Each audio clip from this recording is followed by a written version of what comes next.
Welcome back to Relax Radio, RELAKS, where we're trying to keep it real 100% all day, every single day. That's right. And this is a real talk with me, Nick, keeping you guys company all the way until the time that is 6 p.m. We're trying to keep it a little like this today, for this next 3 hours. Yeah, we're going to be talking about all things actually that is happening across the globes, from the COVID situation in the UK to all things related, all of these things that is happening right now, and the MPs and all of these issues going on. And one of the things that I will be talking about right now, though, is the charities have been criticizing this devastating cuts ahead of the G7. That's right. In case you guys are wondering, the G7 is going to be happening on the 13th, 14th.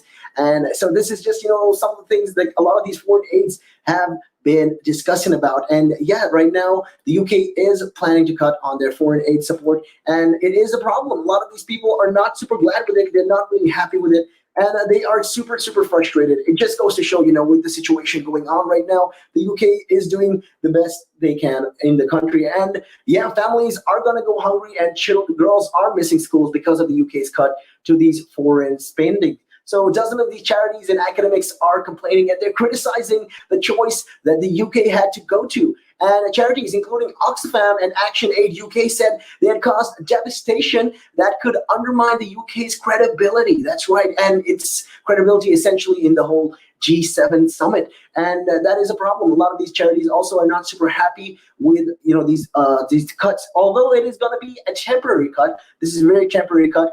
And in a letter to Boris Johnson, though, they said there was no justifiable economic need for cuts of almost £4 billion a year. That's going to be a problem. That's what they are, talking about, all of these things. And it is of concern, like I said. And the government says it will be spending more than $10 billion on foreign aid in 2021. So Health Secretary Matt Hancock has said that it was a temporary reduction. So they're saying that this is not something that's going to be permanent. This is something that, we're going to be doing as we, just for now, because of the situation, the economic situation in the country, what with the pandemic happening. And he says, this is entirely reasonable given the pandemic had caused a once in 300-year economic interruption. And that is, if you look at it from that point of view, in that aspect, it is true that right now the pandemic was something, like I said, like I've always been saying, it's something that has not been expected. Nobody expected this to happen.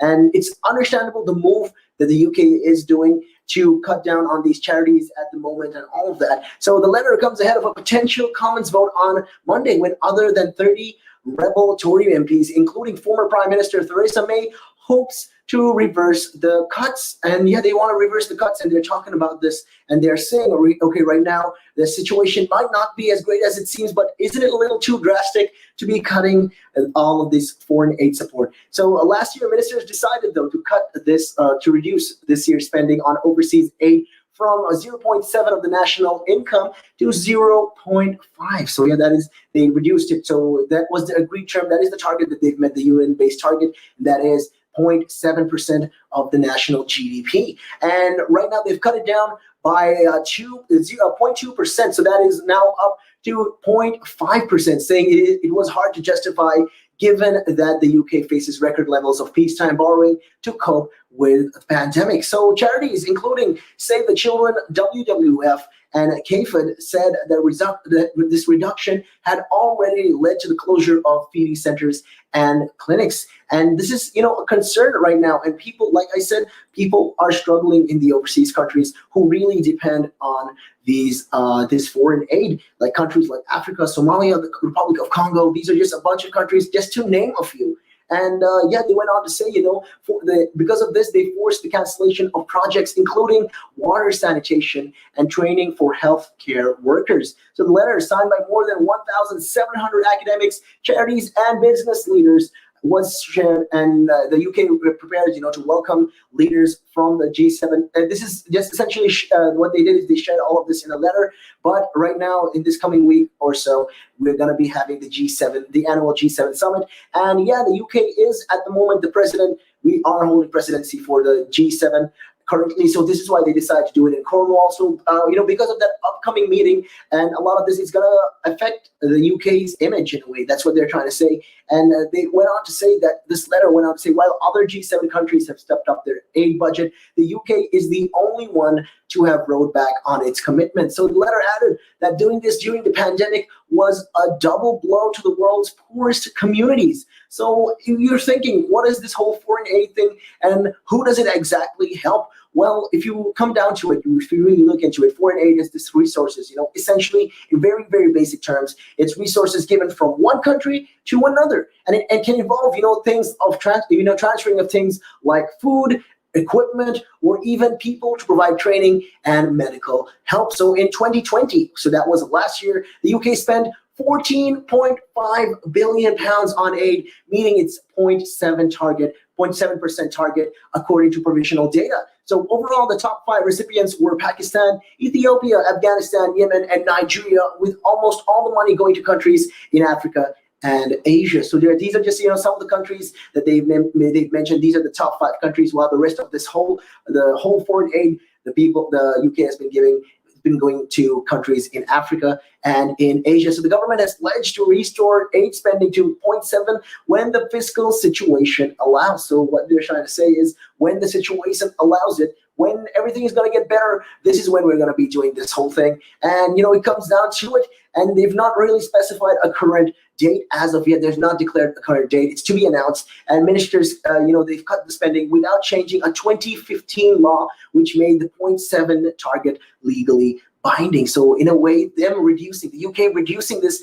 right now is causing of concerns legally as well, because this is a target that is legally binding. So more than 30 conservative rebels, including former ministers Damian Green, Stephen Crabb, and Johnny Mercer, say they are planning to reverse the cuts on Monday by voting to amend legislations related to a new scientific research agency. Their amendment, which will need the support of more Tory MPs to pass, would oblige the agency to make up any shortfall from the 0.7% target from this whole vote. So they're going to put this, they're going to decide this on January 2022. That's where the target is, from 2022, but it will be up to the Common Speaker, Sir Lindsay Holy, to decide, whether the amendment is within the scope of the bill and whether it should be put to a vote. So there are legal processes, with relation to all of this. So anti-poverty campaigner Sir Bob Gethoff told recently that the aid cut, it doesn't make any sense, is what he's trying to say. He's saying it doesn't really make any sense. Why would the UK even be doing this? And it doesn't make any sense economically, financially, politically, diplomatically, morally, or in the humanitarian consequence of it. So this is what they're saying, and they're very much afraid that something that we're told is temporary will actually become permanent. They're worried now. The concern is, they're saying, okay, this is what they say. Initially, they start off by telling us, okay, this is going to be a very temporary cut. From 0.7, we're going to put it to 0.5 until the situation becomes better. Then, we'll get back to normal. Once it's back to normal, we're going to put it back to the 0.7 target. But right now, a lot of these parties, campaigners, business leaders, and charities are complaining, and they're worried that this might actually become permanent, and that's going to be a problem. And that is going to affect a lot of these aid campaigns for all of these aid campaigns overseas. Like I mentioned, the top 5 countries that are receiving this right now is Pakistan, Ethiopia, Afghanistan, Yemen, and Nigeria. So these are the countries that are requiring the foreign aid at the moment. When it comes to schools, when it comes to food, all these things are what the foreign aid, the aid that the UK is doing. So cutting back on that is a big blow to a lot of these countries, and they are going to be struggling. They're going to be suffering, actually. And this is why there's a lot of talk over this, and there's been a lot of backlash as well. And with the G7 summit coming up, this is just another problem that they'll have to discuss on. And Mr. Hancock also went on to say that these decisions that the government has taken around this are entirely reasonable. And he went on to say, like I said, he went on to say that we face a once in 300-year economic interruptions. And he added that much of the work done by the UK, including distributing vaccines to other countries at cost, did not officially count as aid. So what they're trying to say is, okay, what we did, even right now, even very recently, we've done donations as well, and that is also not included in all this aid. We've been giving support, we've been helping these countries, so we need to take a cut back. But is it really something that they should be doing now? That is the question right now, especially now of all times, is it the best moment to actually be doing the cuts? Is it recommended? Because a lot of people are not, totally satisfied or not convinced even that this should be happening. And they say financially, we don't really see the logic in this.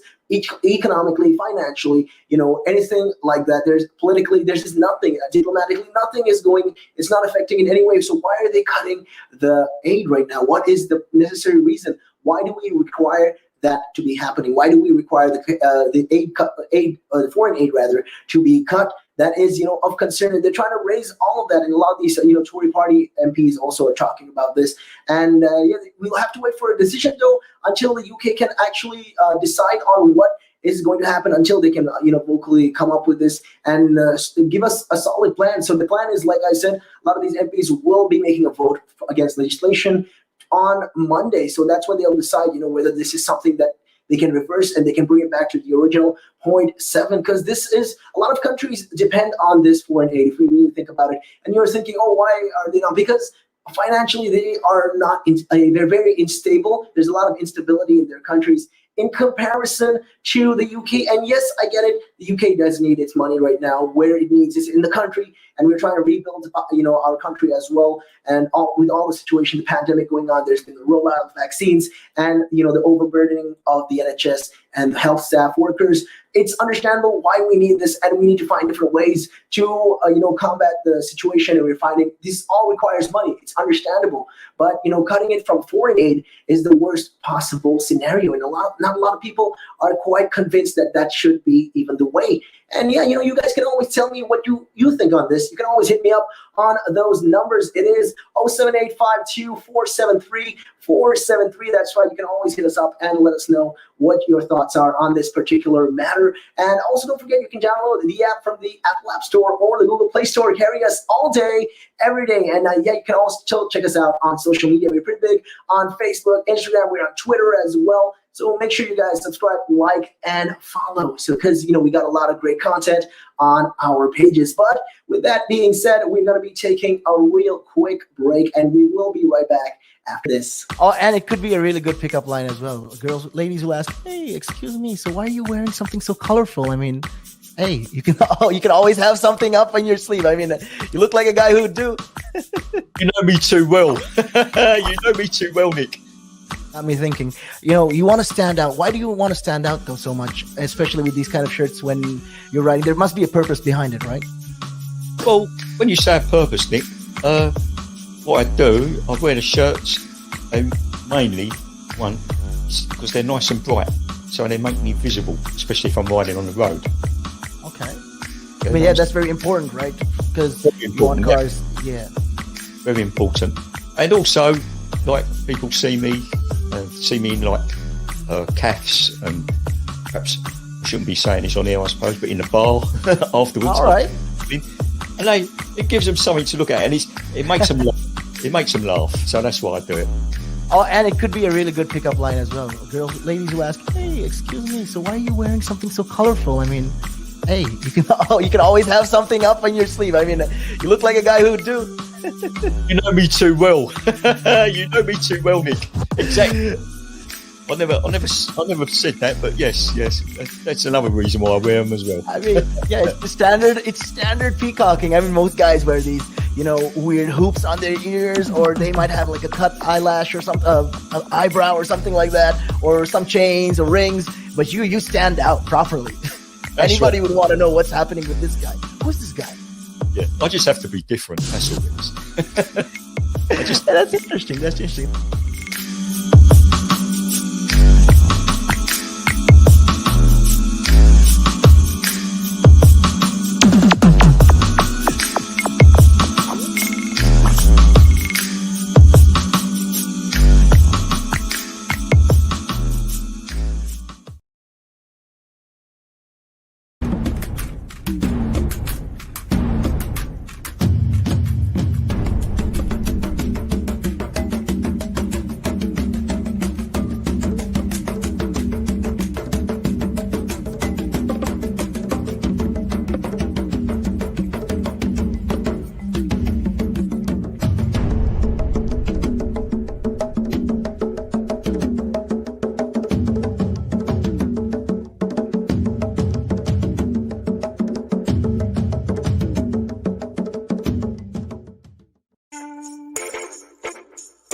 Welcome back to Relax Radio, Relaks, where we believe in positivity and none of that negative stuff. That's right. And my name is Nick, keeping you guys company on Real Talk. And getting right into it, though, the Prime Minister is pushing for the world's vaccination by the end of 2022. Yeah, that is a very ambitious goal right now. Is what Boris Johnson has declared, and this is his ultimate goal at the moment, to make sure that we push for world vaccination by the time 2022 hits. So Prime Minister Boris Johnson is urging leaders of other wealthy countries, to commit to vaccinating the world against COVID-19 by the end of next year. And he said he will lay out a global target at a summit of the G7 group of advanced economies on Friday. So the decision will come on Friday as well, and they'll be talking about these things, and they will be addressing this situation where, with Boris Johnson, like I said, he will declare, he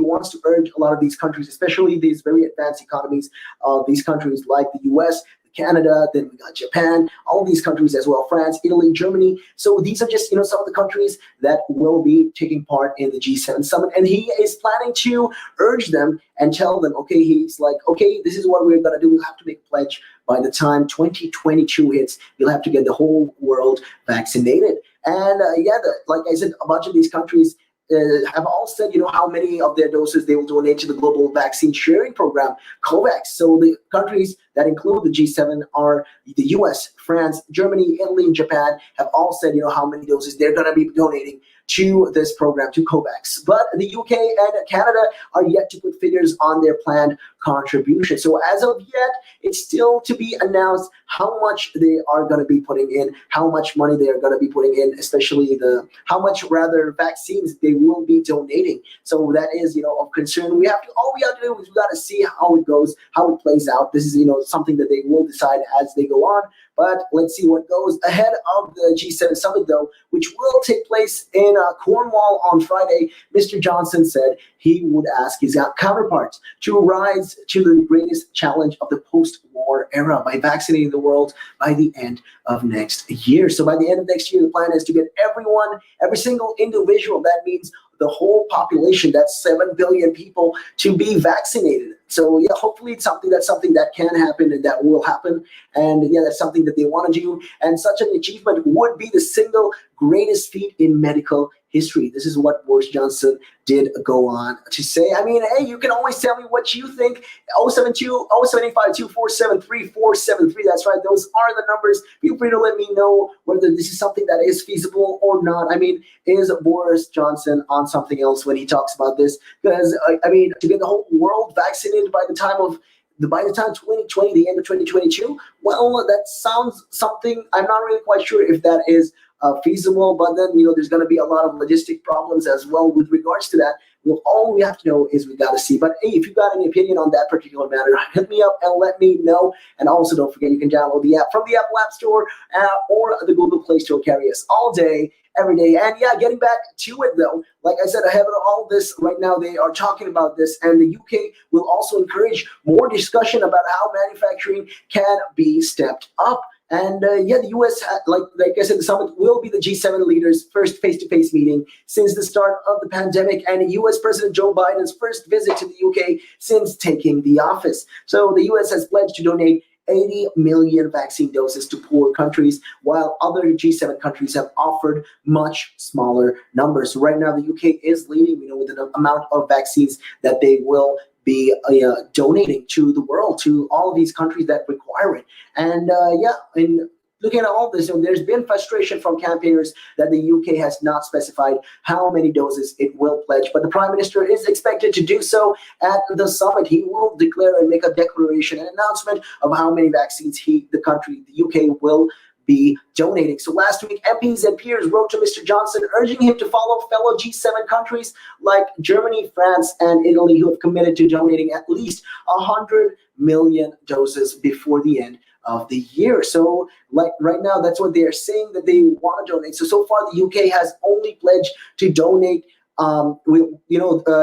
he's only pledged to donate the excess doses to these international countries. So if we have surpluses of vaccines, if we have more vaccines than required in the UK, that's when we are going to be donating. That's what he said, and that's what they have pledged so far. to this international scheme called the COVAX scheme. So this is what, which distributes the jabs to these low and no income countries. And on Friday, Mr. Hancock said the UK did not have any spare doses at the moment. Yeah, right now we don't really have any spare doses at the moment.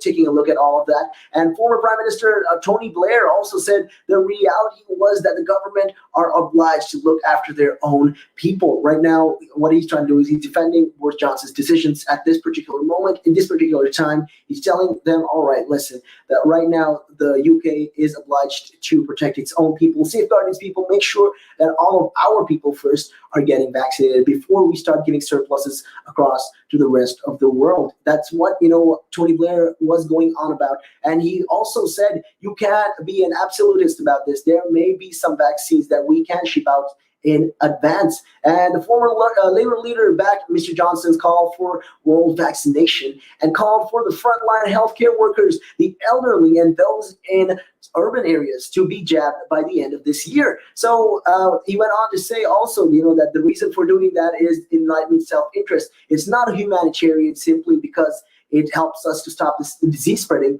So Mr. Hancock defended the UK's record, saying this country has done more than any other by making sure that from the start that Oxford AstraZeneca vaccine has been available at cost. So more than 40 million people in the UK, that is 76.2% of the adults in the UK, have had their first dose. And according to the government's coronavirus dashboard, some 27 million people have already had their 2 doses as well. So some people have already been completely and fully vaccinated. That's what the records are showing in the dashboard, and 27 million people, and that is 51.6% of the adults, and they are fully vaccinated at this current time. So in England, the gap between the doses was reduced last summer from 12 to 8 weeks for people over 50 and those with severe underlying health conditions. And the NHS is urging those who have been asked to bring forward their second jab to rebook as soon as possible. So military personnel have also brought in to help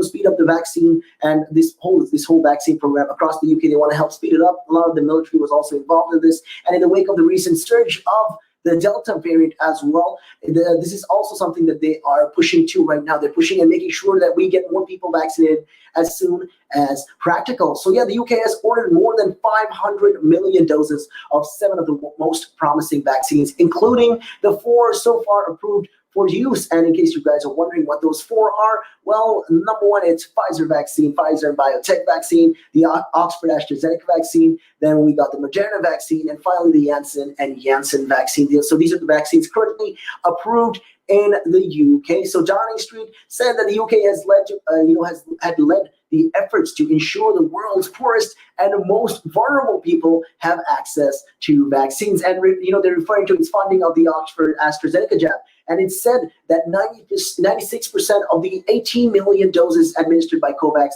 had been supplied by AstraZeneca, and that the UK had given 548 million pounds to the scheme. So the UK has actually been donating a lot of money with regards to the scheme. So it's just practical, for them to be even doing something like this right now at this particular time and place. I can't really understand what is going on with a lot of these other people complaining about it. And yeah, it just goes to show, right now the situation is not at its greatest. Like, we have to make sure also the people in the country as well get vaccinated. But yeah, but there has been studies though that said that most of these youths do not require these vaccines unless, of course, they are staying with people who are more vulnerable, who are more immune compromised. Well, these people will require to be vaccinated. So that's one of the reasons why right now we are trying to make sure that unless we have surpluses, we're not going to be shipping them anytime soon. But hopefully we will in the coming meeting in the G7 summit, they will declare it, and Boris Johnson will hopefully declare how many vaccines he is planning to give to these particular countries, these specific countries. And yeah, with that regards though, like I said, all these things is something that they are planning to do, and they want to do this thing. And right now, the U.S. also has been giving more than all of the G7 countries have to offer. And so they pledged to donate 80 million vaccine doses to these poorer countries, while the others in G7 countries have had much smaller numbers to offer. Right now, they're not offering that much that much of vaccines, because at the moment, right now, the situation is not as easy as we'd seen. And taking a look at all of these right now, the UK has been ordering a lot of these doses. For the meantime, let's see how it goes. Hopefully, we can get a lot of the people in the UK vaccinated, and the plan is to get most of them vaccinated by the time June 21st hit. That is the ideal plan right now. Boris Johnson has declared that he wants to get everyone vaccinated. So let's see. Hopefully, all of the adult population will get their vaccines sooner rather than later. And this is something, that we can, if we get surpluses, we can definitely give it across to the countries that require it the most. So let's see how it goes. Hopefully, this is something, like I said, the UK can do. And with the plans going on right now, there is a lot of big plans going. We can only hope for the better, as it moves on. Let's see how it goes. And with that, we are going to be taking a real quick break, and we will be right back after this. Again. But now, if you say to a child, if I went up to a child and said, you've had one to forget, God, there'd be an inquest.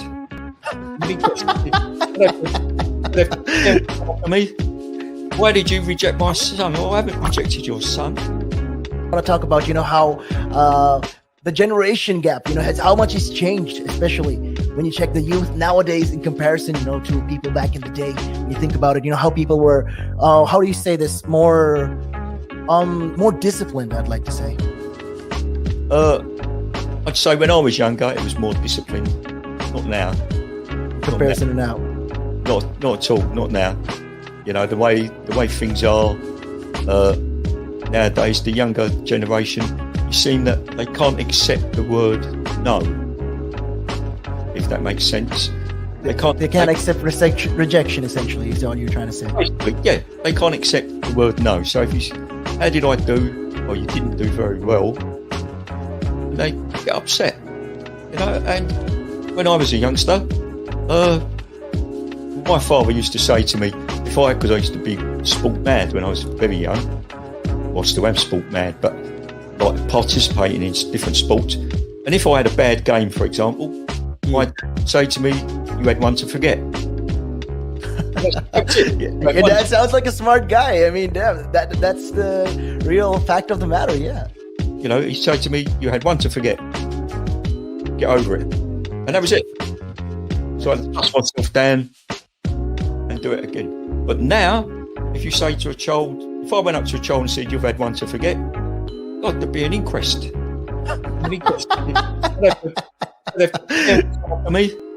Why did you reject my son? Oh, I haven't rejected your son. Or daughter. I've just told them that they need to buck their ideas up. That's the truth right there. I mean, if you think about it, if you check the generations, like right now in the US as well, I've seen a lot of these things as well. In the UK, you get medals for participation. But what's the point? What are you trying to? Yeah, what's the point? Either you win or you lose. People are so afraid to put that whole notion of losing.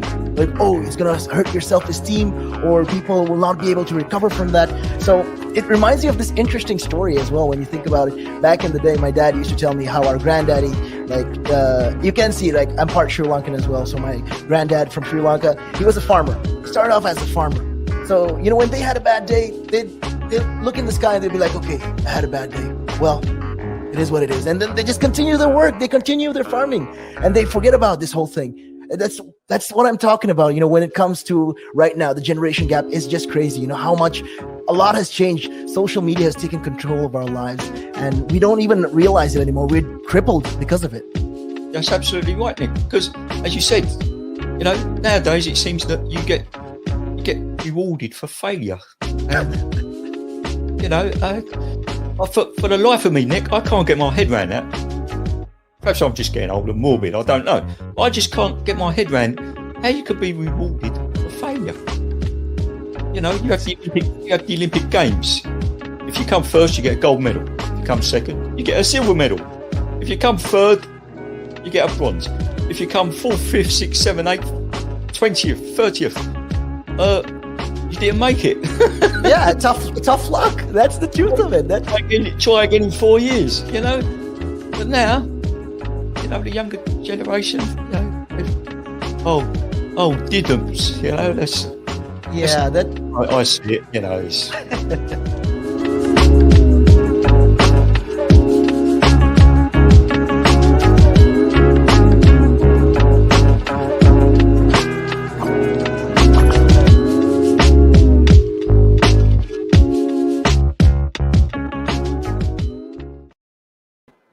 Welcome back to the show. This is Relax Radio, and we're talking about all things that is currently happening in the UK and across the globe. And with the situation of the vaccine right now, how many people in the UK have been vaccinated so far? We're talking about how the UK is pledging to get a lot of the people, the world. PM is pledging to get the world vaccinated by the time 2022 hits. So that is his plan. By the time the end of 2022, his plan is to get everyone vaccinated. But so far, we don't even know the UK's plans to donate. How much are they planning to donate? How much is the UK, willing to put for these countries? Because initially they did mention that when they have surpluses, they'll make sure to supply the vaccines across to these low incomes and poor incomes and middle income countries. So, right now the situation, looking at the UK, how many people have been vaccinated so far? And the question remains though, that more than 40 million people in the UK have received at least one dose of the coronavirus vaccine. So part of the biggest inoculation program the country has ever launched. That's right. So in that time span, if you look at it, more than 40 million people have already received their first dose of the vaccine. This just goes to show that this is progress in part by the UK and by a lot of these the governments are happy about this, and with the aim of offering more vaccines to as many adults as possible by the end of the summer. The government says the continued success of the vaccine program is one of the 4 conditions needed for easing out restrictions. So the plan is, like I said, they want to get all this restriction out and about. We can only imagine what is going on. So who can get these vaccines? Well, the vaccines are now being offered to people aged between 30 and above in England, and in Scotland, and over 18s in Northern Ireland and Wales. So from Tuesday, people in England aged 25 to 29 will also be offered a vaccine. So in Tuesday, the plan is to get every one of these people to get vaccinated. That's the plan. The plan is to get most of these 25 to 29-year-olds vaccinated. So right now, the rollout has expanded across the UK after the UK government hit its target of offering the first jab to everyone in the top priority groups, and that means all those over the age of 50 plus those in high risk categories before the 15th of April. So these groups account for 99% of coronavirus deaths so far. So the government plans to vaccinate the rest of the adult population in age order, another 21 million people by the end of July. So the delivery of a second doses to over 50s in England has been accelerated in response to the emergence of this Indian variant of the virus. And that is right now, it's currently called the Delta variant as well. So when can you expect, like I said, a lot of these people, who've gotten their vaccines are all those over the ages of 50, and plus a lot of those people who are in these high risk categories. So the first dose of people who did get their vaccines, and that was the first group, that was phase 1, the first priority groups. So approximately 32 million of those people have already gotten their vaccine doses, and they were offered the first dose by the 14th of April. So that was mid-April. And these were the people between the ages of 50, above 50 plus, and the care home residents, care home workers, frontline and health and social care workers, clinically extremely vulnerable people, and those with underlying health conditions and unpaid carers. So those are the people who got their vaccines at the moment. The top priority right now in the list for the people who can receive their vaccine doses. So the number 2, the phase 2 right now is the remaining population, the rest of the people, that is another 21 million people. So the first offered, first dose by the end of July. So those are the people between the ages of 40 to 49, 30 to 39, and 20 to 29. So far, over 40 million people have had their first dose of the vaccine. That's 75% of the adult population, and nearly 28 million have had a second dose. So the number of the first dose administered each day is now averaging about 150,000 a drop from an average of about 500,000 in mid-March as the schedule of second dose kicks in. So an average of more than 340,000 second doses are now being given a day. So, the focus remains right now on the second dose. So the first dose, the number of people getting the first dose is rather significantly lower than the number of people actually getting the second dose. Because right now, most of the people who did get their first dose back in April, well, they're expected to get their second dose right about now, anytime soon. So the UK has 4 vaccine programs approved for, and that is the Pfizer vaccine, BioNTech vaccine, the Oxford AstraZeneca vaccine, the Moderna vaccine, and the Janssen vaccine, 3 of which require 2 doses for maximum protection. So yeah, the campaign to reach as many people as quickly as possible was boosted by a shift in a policy early in January to prioritize the first dose of the vaccine with the second dose up to 12 weeks later, in a bigger gap than originally planned. So progress made in the UK so far means that the country overall continues to be among those with the highest vaccination rates globally. So right now, the countries with the most the countries that have received the most vaccines in the world are, namely, in this particular order, is the United Arab Emirates is at number 1. Number 2, we got Israel. Number 3, Bahrain. Mongolia is number 4. Number 5 is Chile. Number 6 is the UK, and that is across the world. And Hungary is number 7. Number 8 is Qatar. 9 is the US, and the 10th is Uruguay. So yeah, these are just some of the countries that have received their doses so far. And it just goes to show you the UK is right now at the top 10 of the countries in the world. We are currently leading at number 6. So at number 6, even the US is behind us when it comes to the number of people who have received their first dose of the vaccine, their vaccination numbers. So the people aged between the ages of 40 are being offered an alternative to the Oxford AstraZeneca vaccine due to evidence linking it to the possibility of a rare blood clot. So yeah, the people who are initially worried about possible blood clots below the ages of 40 will be getting another alternative to the vaccine. So Public Health England has estimated that 13,200 deaths have been averted in people aged 60 years or older in England up to 13 of May 2021. This is a direct effect of being vaccinated. So a lot of people have not actually died. We've avoided a lot of death, like 13,200 deaths, when it comes down to, they've estimated. So this is the Public Health of England estimating that this many people, we've avoided them from dying or getting anything, previously ill.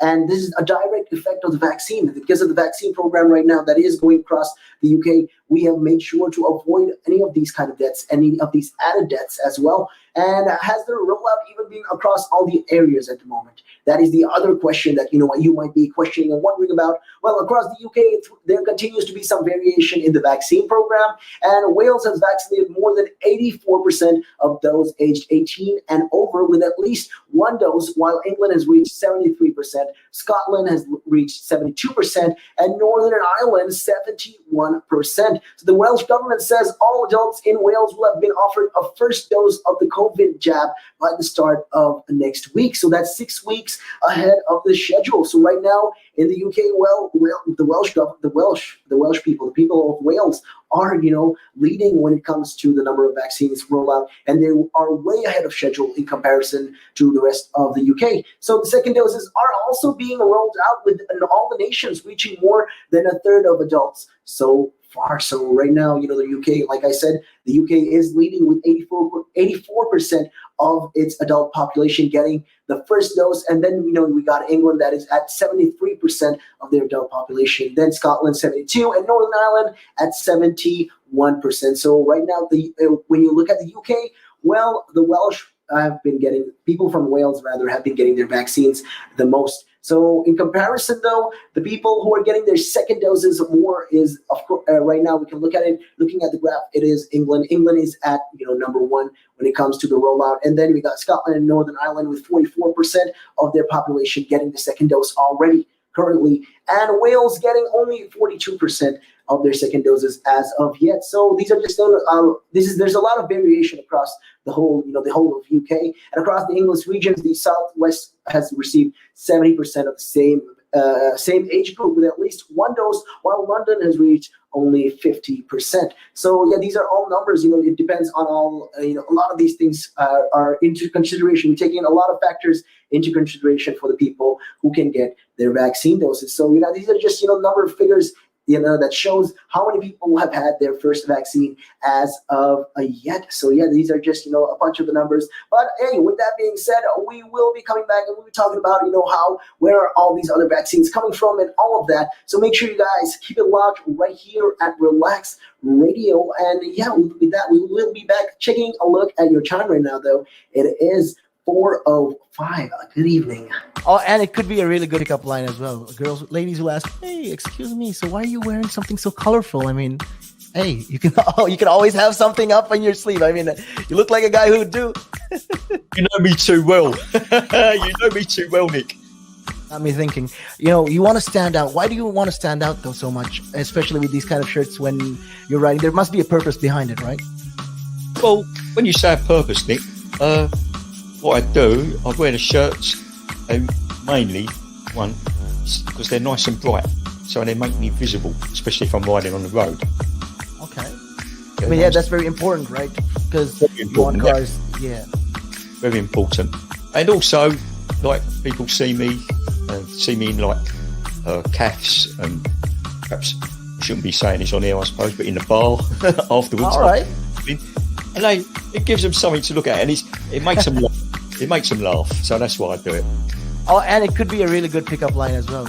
Ladies will ask, "Hey, excuse me, so why are you wearing something so colorful?" I mean, hey, you can always have something up on your sleeve. I mean, you look like a guy who would do. You know me too well. You know me too well, Nick. Exactly.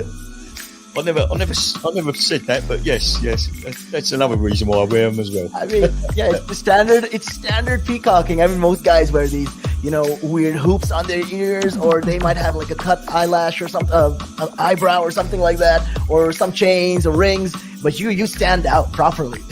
Anybody would want to know what's happening with this guy. Who's this guy?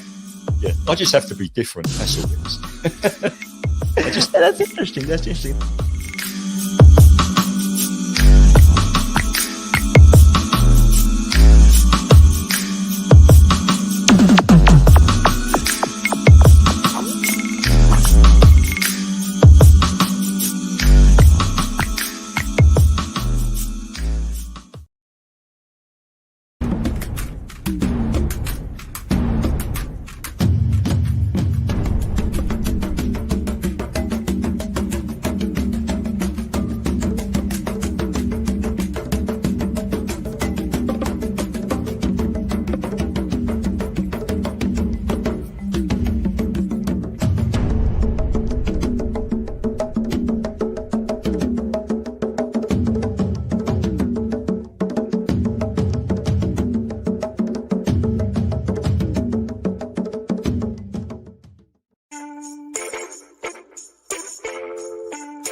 welcome back to the show. And yeah, we were talking about vaccines and all that, and how the general population in the UK is getting their vaccine doses. So yeah, the question was, how many of them are getting their doses, and are they getting enough? Well, where are all these doses coming from is one of the questions you might be even wondering, and you might be concerned about. Well, the UK will soon be receiving 4 of the vaccines approved by the medicines regulator. So the Pfizer-BioNTech jab, the first to be given the green light in December, is being imported from Perth, Belgium. Yeah, right now they are getting it from Belgium as well. Let's see how it goes. And the second vaccine from the Oxford University and AstraZeneca is being made at a number of sites in Britain. So further doses are expected to come from the Serum Institute of India and the Helix plant in the Dutch city of Leiden. So these are just some of the places where we will be getting our vaccines coming from now. So the third from Moderna is coming from sites in Switzerland and Spain via Belgium. So right now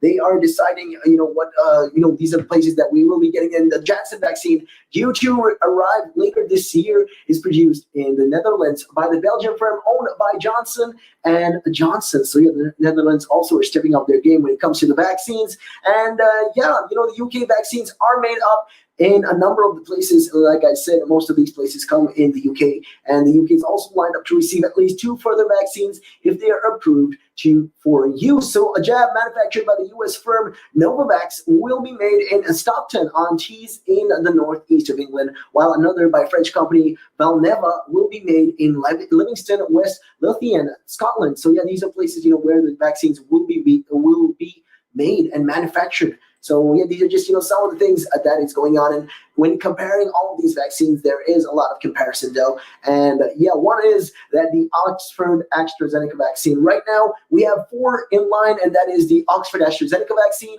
the Pfizer-BioNTech vaccine, the Moderna vaccine, the Janssen vaccine, and now the new one is the Novavax vaccine. So right now, all of the 4 vaccines have been UK approved, apart from the Novavax. Right now, Novavax, the US vaccine, is under pending status. So it's not really, it's being considered, it's being reviewed, and they're checking for safety of this vaccine. And in comparison to most of these things, right now we have the most vaccine is the AstraZeneca vaccine. So most of the individuals in the UK have gotten the AstraZeneca vaccine as of yet. So how will most of these people be vaccinated? Well, people will be vaccinated in 3 main ways, and that is the local GP practices and community pharmacies, the hospital hubs, major vaccination sites across the country, and the government has urged the public to play their part in supporting the largest vaccination program in British history, including helping people attend their appointments, because there has been also the rates when it comes to the number of people missing their appointments.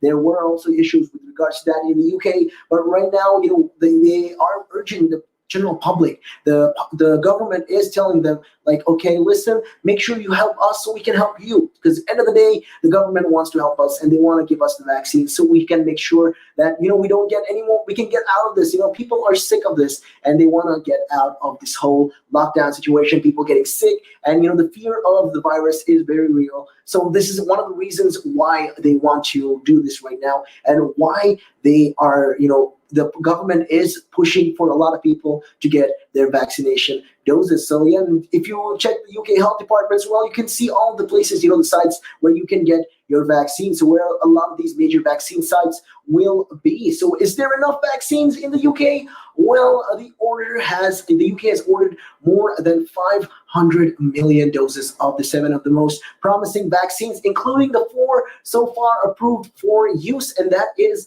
like I said, the Oxford AstraZeneca vaccine, the Pfizer-BioNTech vaccine, and these are just some of the vaccines that are approved. And then we got the Janssen and the Moderna vaccine. These are the 4 vaccines that are approved as of yet, but the other 3, that is the Valneva, the Novavax, the CureVac, and these are just some of the vaccines that will come under approval, hopefully in the next coming of days. And an extra 60 million doses of the Pfizer-BioNTech vaccine were ordered last month as the government prepares for a vaccination.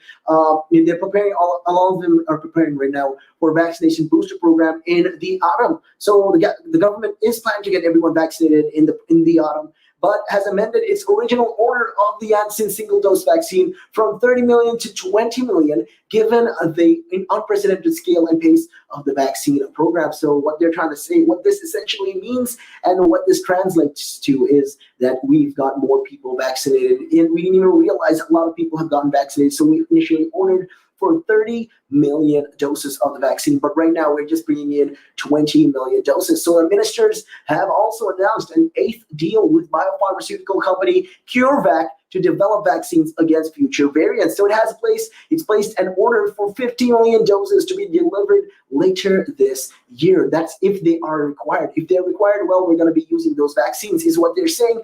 But there have been a number of challenges in what is called the vaccine supply chain. So the logistics of how the jab gets from manufacturers to the people. So getting enough vaccines and checking those vaccine supplies are up to scratch, and transporting the vaccines according to their requirements have all thrown up a lot of difficulty. So yeah, there's a lot of logistics involved. There's a lot of logistical problems as well that the UK is facing with regards to this, particularly to this. And when you take a look at especially if you look at a graph diagram, you can see that they discuss how these vaccines get into the people's arms, how they get their jabs. So for step number one is, it starts off with the manufacturer. So the manufacturer produces and mass produce a lot of these special vaccines in these specialized facilities in the UK and abroad in certain countries. And they fill and they finish this. So these vaccines need to be processed and placed in sealed vials at sterile plants. So there are certain conditions for these vaccines to work, to function. So you have to keep these at specific temperatures. Also, that's very important, because if you look at it, the Oxford AstraZeneca vaccine, the Janssen vaccine, and the Novavax vaccine from the US are the only vaccines that are, you can keep them in normal, regular fridge temperature. But in comparison to the Pfizer, BioNTech, and the Moderna, you have to keep the Pfizer vaccine at minus 70 degrees Celsius. Yeah, that's where you have to store it at really cool temperatures, and the Moderna vaccine at minus 20. So it just goes to show a lot of these things. There are problems like this as well, and they'll have to make sure that they can comply to this. And the next thing is the batch testing and approval for these vaccines. And every batch of these vaccines released by manufacturers is being tested and approved by the UK medicine regulators. So a lot of the UK medicine regulators, what they do is they make sure that each and every one of these batches are good to go. And then there's the delivery as well. There's a lot of cold chain delivery. So these batches are then released to the NHS, and the NHS transports them according to the temperature requirements. That is also a hassle right there. Like I'm saying, these require a lot of care, there's a lot of processes involved. And then finally, after that, the final step is getting vaccinated. So getting vaccinated, the jabs, which requires 2 doses, are given at these vaccine centers and hospital hubs across the UK. So even in these hubs, they have specific, they'll have to have the required equipment, especially when it comes to, forget about syringe. You'll have to have a deep freezer or a cold storage where you can store these vaccines at the particular temperature. So this poses the problem. Why right now the AstraZeneca is popular and why it's more easier to use in comparison to most of these vaccines is because you can keep them at regular fridge temperature. So with that regards though, there is a lot of these things, they are planning and they're doing. And hopefully this is, just a part of all of these things. And hopefully, like I said, we want a lot of these people to do get their vaccines. So this is why the UK right now is pushing for the population to get their vaccines. So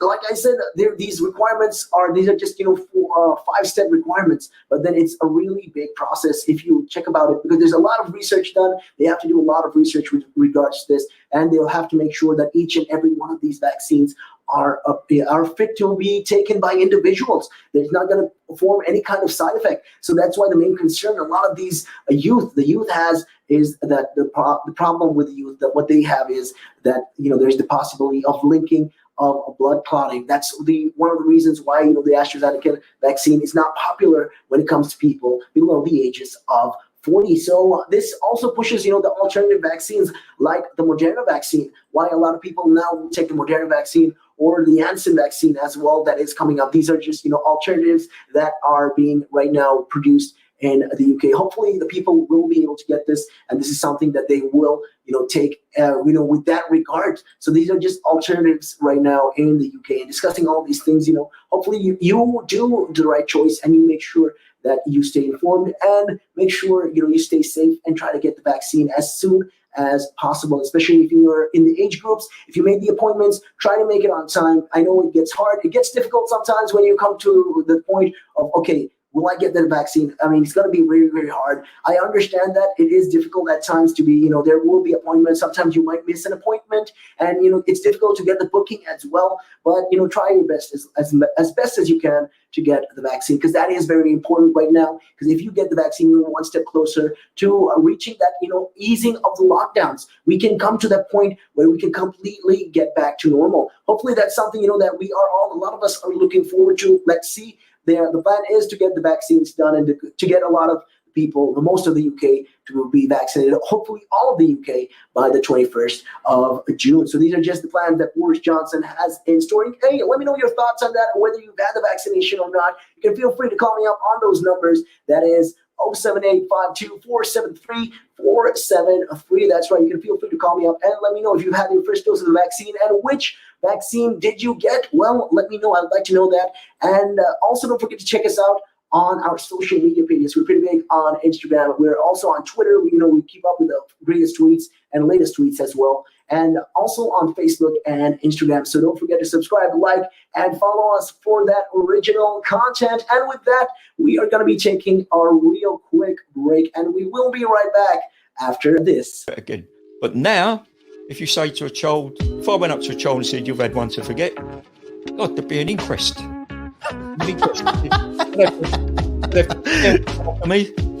Why did you reject my son? Well, I haven't rejected your son. I want to talk about, how the generation gap, how much it's changed, especially when you check the youth nowadays in comparison, to people back in the day. When you think about it, how people were, how do you say this, more disciplined, I'd like to say. I'd say when I was younger, it was more disciplined. Not now. In comparison to now. Not at all. Not now. The way things are nowadays, the younger generation, you seem that they can't accept the word no. If that makes sense. They can't accept rejection, essentially, is all you're trying to say. Yeah, they can't accept the word no. So if you, how did I do? Or you didn't do very well. They get upset, and when I was a youngster, my father used to say to me, because I used to be sport mad when I was very young, well, I still am sport mad, but like participating in different sports, and if I had a bad game, for example, he might say to me, you had one to forget. Your dad sounds like a smart guy. I mean, damn, that's the real fact of the matter, yeah. He said to me, you had one to forget. Get over it. And that was it. So I dust myself down and do it again. But now, if you say to a child, if I went up to a child and said, you've had one to forget, God, there'd be an inquest.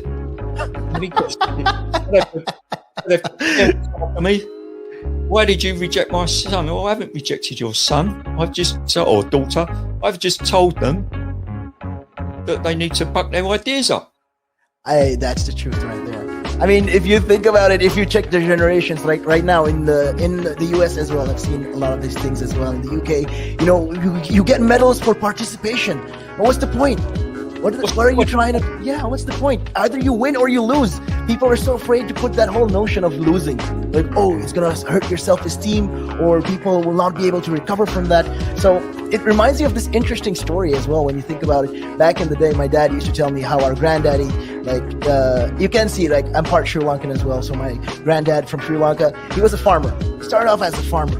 So, when they had a bad day, they'd look in the sky and they'd be like, okay, I had a bad day. Well, it is what it is. And then they just continue their work. They continue their farming and they forget about this whole thing.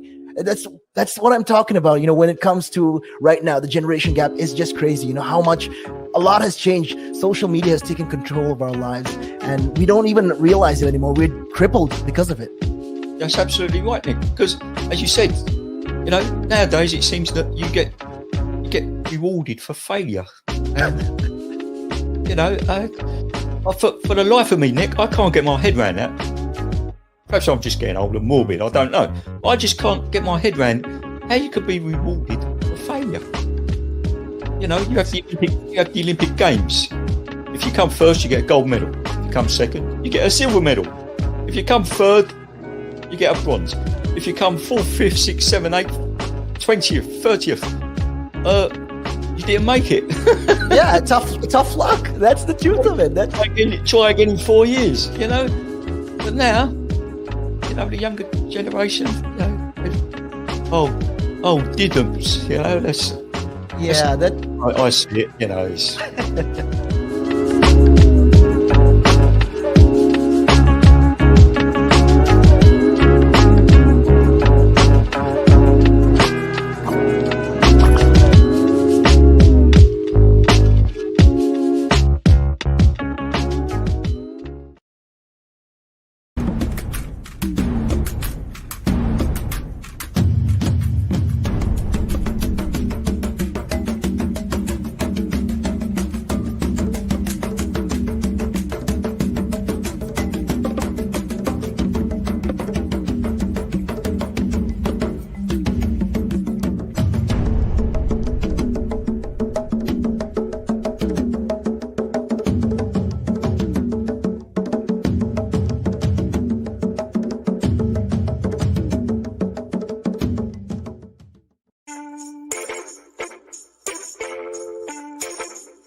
Welcome back to Relaks Radio, Relaks. Where we're trying to keep it positive. We're trying to keep it real 100%, because, that is what we try to do right here at Real Talk. Yeah, that's right. I'll be keeping you company all the way until 6 p.m. And if you're wondering who I am, well, my name is Nick. And in case you guys have anything to say, you want to talk to me, always, feel free to call me up on our numbers. That is 07852 473 473. That's right. Feel free to call me up on those numbers. I'll always welcome your calls. And also, don't forget, you can download the app from the Apple App Store or the Google Play Store. Carry us all day, every day. That's right. We're talking about all things related right now that is going on across the UK. And one of this is that the stay-at-home holidaymakers are being warned of summer products shortages. So yeah, there's going to be a shortage of products in the UK, and right now this is what they're being warned about. The government is warning a lot of these people. So some firms are struggling to secure summer items like garden furniture,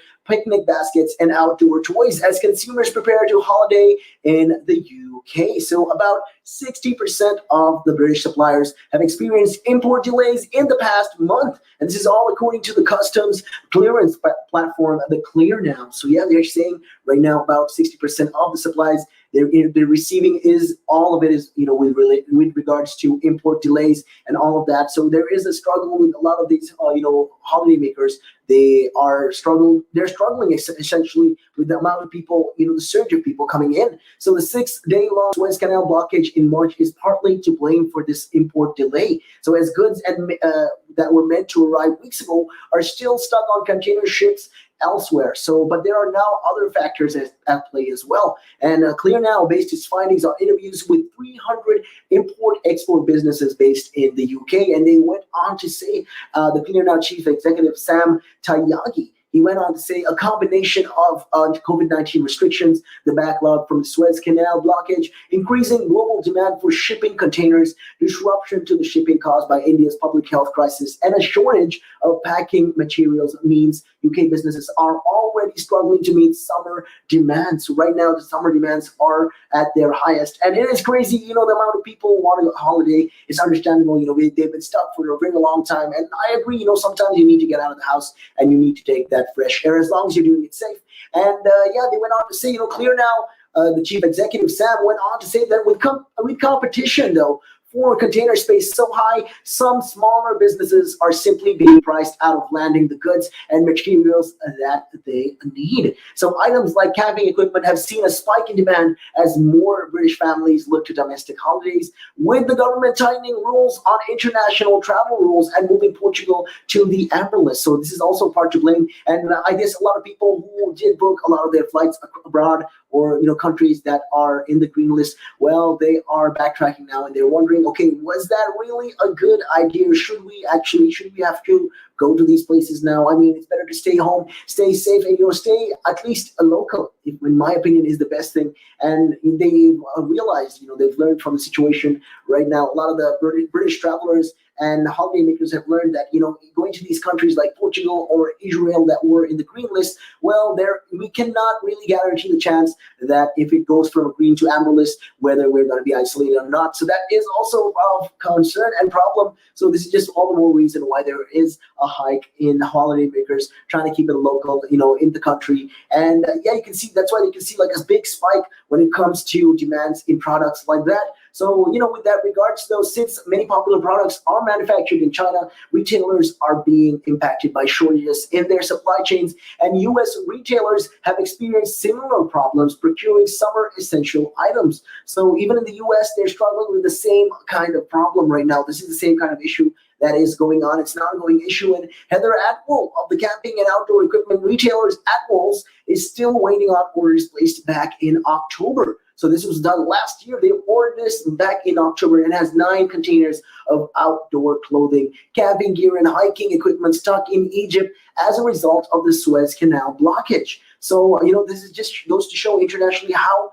big of an issue that was, the Suez Canal. So if you look at it, it might look like not a big deal for us. I mean, okay, it's happening, somewhere else. It's happening in Egypt. Why should we even bother about this? Why do we even have to care about this? Well, we understand now that, this was like a ripple effect. That little problem, that little delay caused a lot of big problems. And that is because now we don't get the equipment. So a lot of these businesses are struggling to meet with demands. So she also went on to say, Heather Atwell, that the early May bank holiday was the busiest bank holiday we've ever experienced. But there is a risk that small businesses like ours will soon be unable to meet that demand due to supply chain problems out of our control. And all of the garden furnitures we normally source from China was brought up by Walmart in the US, for example. So right now, they're having issues like that. There is competition with other countries as well, trying to buy the products. And garden toys, games, and picnic baskets are also being held up by delays, said a lot of these, retailers as well. If you look at it, a lot of the retail people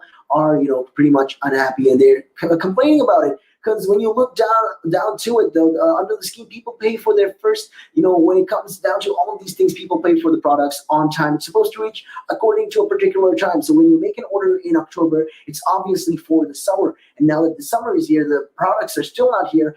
It's gonna cause a lot of problems. I mean, you can't expect to wear a summer dress in winter, because that's just not logical in my opinion. So yeah, I understand also that the blockage was to blame or the Suez Canal blockage was also to blame for, for all these things. So there's been a lot of shipping delays as well, with coming to all of these things. And Lisa Craig from Oxford had a frustrating time, finding gas for her camper van. And there's also issues with gas also as well. So under the scheme, people pay for their first gas container and then swap the empty one when they want to buy a new one. But without an empty one of the right type of size, people will be left empty-handed without any gas cylinders. So these are eventually, after a week of searching, Lisa did find her online. She managed to buy one of these gas cylinders. So it just goes to show, the supply right now. There is a very big demand, and the supply cannot keep up with that demand is the problem. And the shipping delays are only part of this problem. So according to retail experts, Kate Hardcastle, there had been an explosion of demands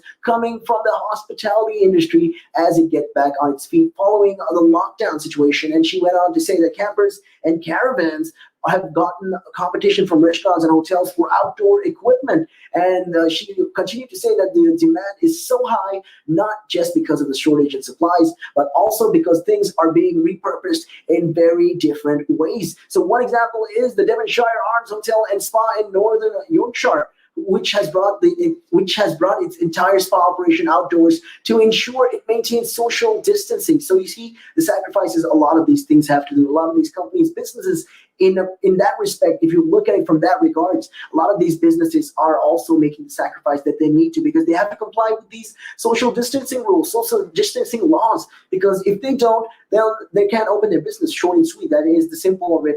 And with that regards, though, these are just some of the things that they are doing currently at the moment. So it's ordered, like I said, they've ordered a lot of these things, and these hotel companies right now are doing the best that they can. And other hospitality businesses are also looking to enhance their outdoor offerings, leading to a surge in demands for summer products. This is what Mrs. Hardcastle is saying. So a lot of these companies, other companies as well, are doing their best at the moment to make sure, okay, this is what we're going to do. The hard point of it all is we're going to make sure that we get this many people in, this many products. We need to make sure that it's outdoor. So what they're trying to do is they are trying to adapt to the business. According to that business, they are trying to adapt, and they're trying to make sure, that they can keep up with the demand and with the people and with the regulations and the rules as well, because there is a lot of these things involved in this. And it just shows, that the government is doing their part, with that. They have to follow these rules. And if they don't, it's going to be a problem, and it's just going to cause even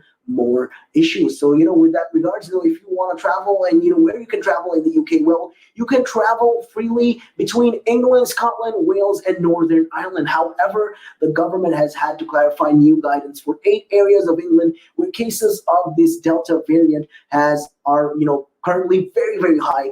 And initially, people were advised to avoid non-essential travel in and out of the Kirklees, Bedford, Blackburn with Darwin, Bolton, Burnley, Leicester, Hounslow, and Northern Tyneside. So these are some of the places that they avoided. They said, okay, you have to avoid these places as of yet, because we're trying to put travel restrictions according to these places. And with that regards, also the government later updated the advice, saying people should minimize travel into these particular areas. And they went on to say, they were discussing about all of these things. And separately, the Scottish government has also introduced temporary travel restrictions for Bedford, Bolton, and Blackburn with Darwin. So the government right now is saying that they are trying to minimize the travel into these specific areas. So if you are looking to travel, or you're planning to make a holiday, well, these are some places that right now they are saying not to go to, and they want to. And the government also went on to clarify that they're not imposing local restrictions. So anyone planning to visit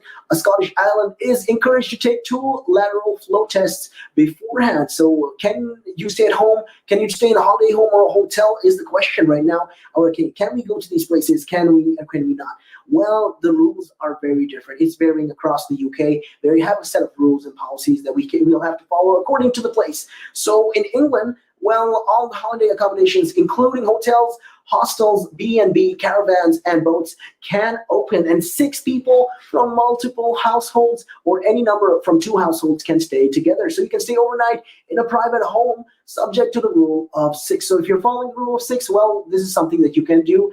And in Wales, all holiday accommodations can reopen fully, but you can only share holiday accommodation with people in your household or extended household. So campsite and caravan park communal areas can open subject to measures ensuring physical distancing and appropriate cleaning. So you must not meet anyone or stay overnight in a particular home or a private home who is not in your household or extended household. So, these are just, some of the rules and the regulations that they are doing in Scotland. I apologize, in Wales. In Scotland, though, right now, from the 5th of June, most of mainland Scotland is in COVID protection level 1 or 2. So in these areas, hotels, B&Bs, self-catering caravans and campsites can open, and 6 people from 3 households can share a self-catering accommodation. And you can't share a bedroom with someone you don't live with or a bubble with. And most Scottish islands have moved to level 0. So in these areas, the limit for sharing accommodation rises to 8 people from 4 households. So anyone planning a trip to Scottish islands is being encouraged to take at least 2 lateral flow tests on the day of travel and 3 days before. So this is, the requirements right now. If you want to go to these countries, if you want to go to these places, you'll have to follow with these rules. If you want to go to if you want to travel to the Scottish islands, you will have to take 2 tests on the day of travel and 3 days also before travel. So in Northern Ireland, all holiday accommodations can open, and up to 6 people from 2 households can stay together overnight, and the children aged 12 and under are not counted in this. So right now, like I said, these are the places that you can travel to, but you can't internationally. If you want to travel well, according to the green list, you can follow through with that, and you can make sure you can go to those countries. But right now, it is not recommended to be going to these places as of yet. So yeah, these are just, some of the things that were being talked on, and hopefully you guys, if you have any other place that you want to travel to or you want to get to know, hit me up and let me know. 07852-473-4703. That's right. Those are the numbers. You can always let me know on those numbers. But with that being said, we're going to be taking a real quick break, and we will be right back after this.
Oh, and it could be a really good pickup line as well.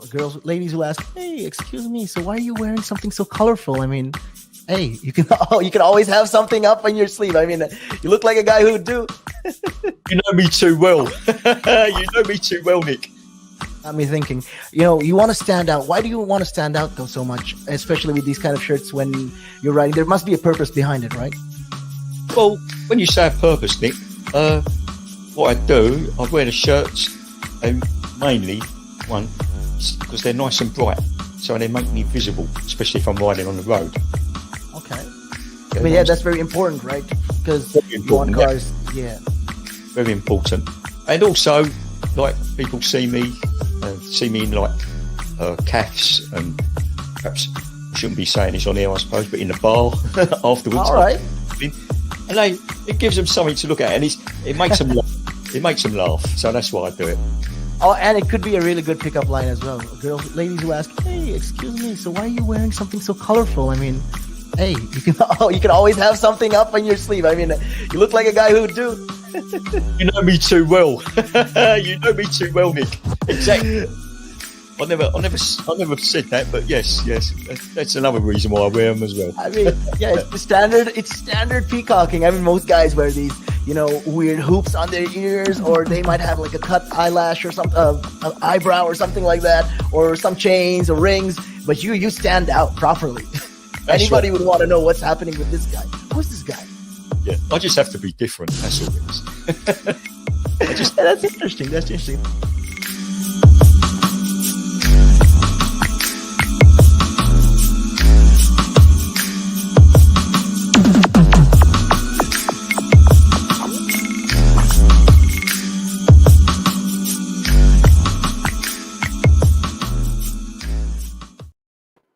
Welcome back to the show. That's right. This is Real Talk with me, Nick, trying to keep it 100% real all the way until 6 p.m. That's right. We're trying to keep it real. And in case you guys, have any dedications or a shout out, or, you want to talk about, the things that we were talking about today, well, feel free to hit me up on those numbers. It is 07852-473-473. That's right. You can always feel free to call me up and let me know what your thoughts are on that particular matter. And also, don't forget to follow us on our Instagram pages and Facebook. We go live on these social media platforms. We're pretty big on those, and we got tweets. One of the hottest and latest tweets that is going on right now in the UK and across the globe. So make sure you guys follow that and check us out on those platforms. And yeah, getting back to the matter of hand, though, we were talking about all things related right now in the UK and in a lot of these things when it comes to the coronavirus, especially. There were a lot of these issues going on. And with that regards, though, there has been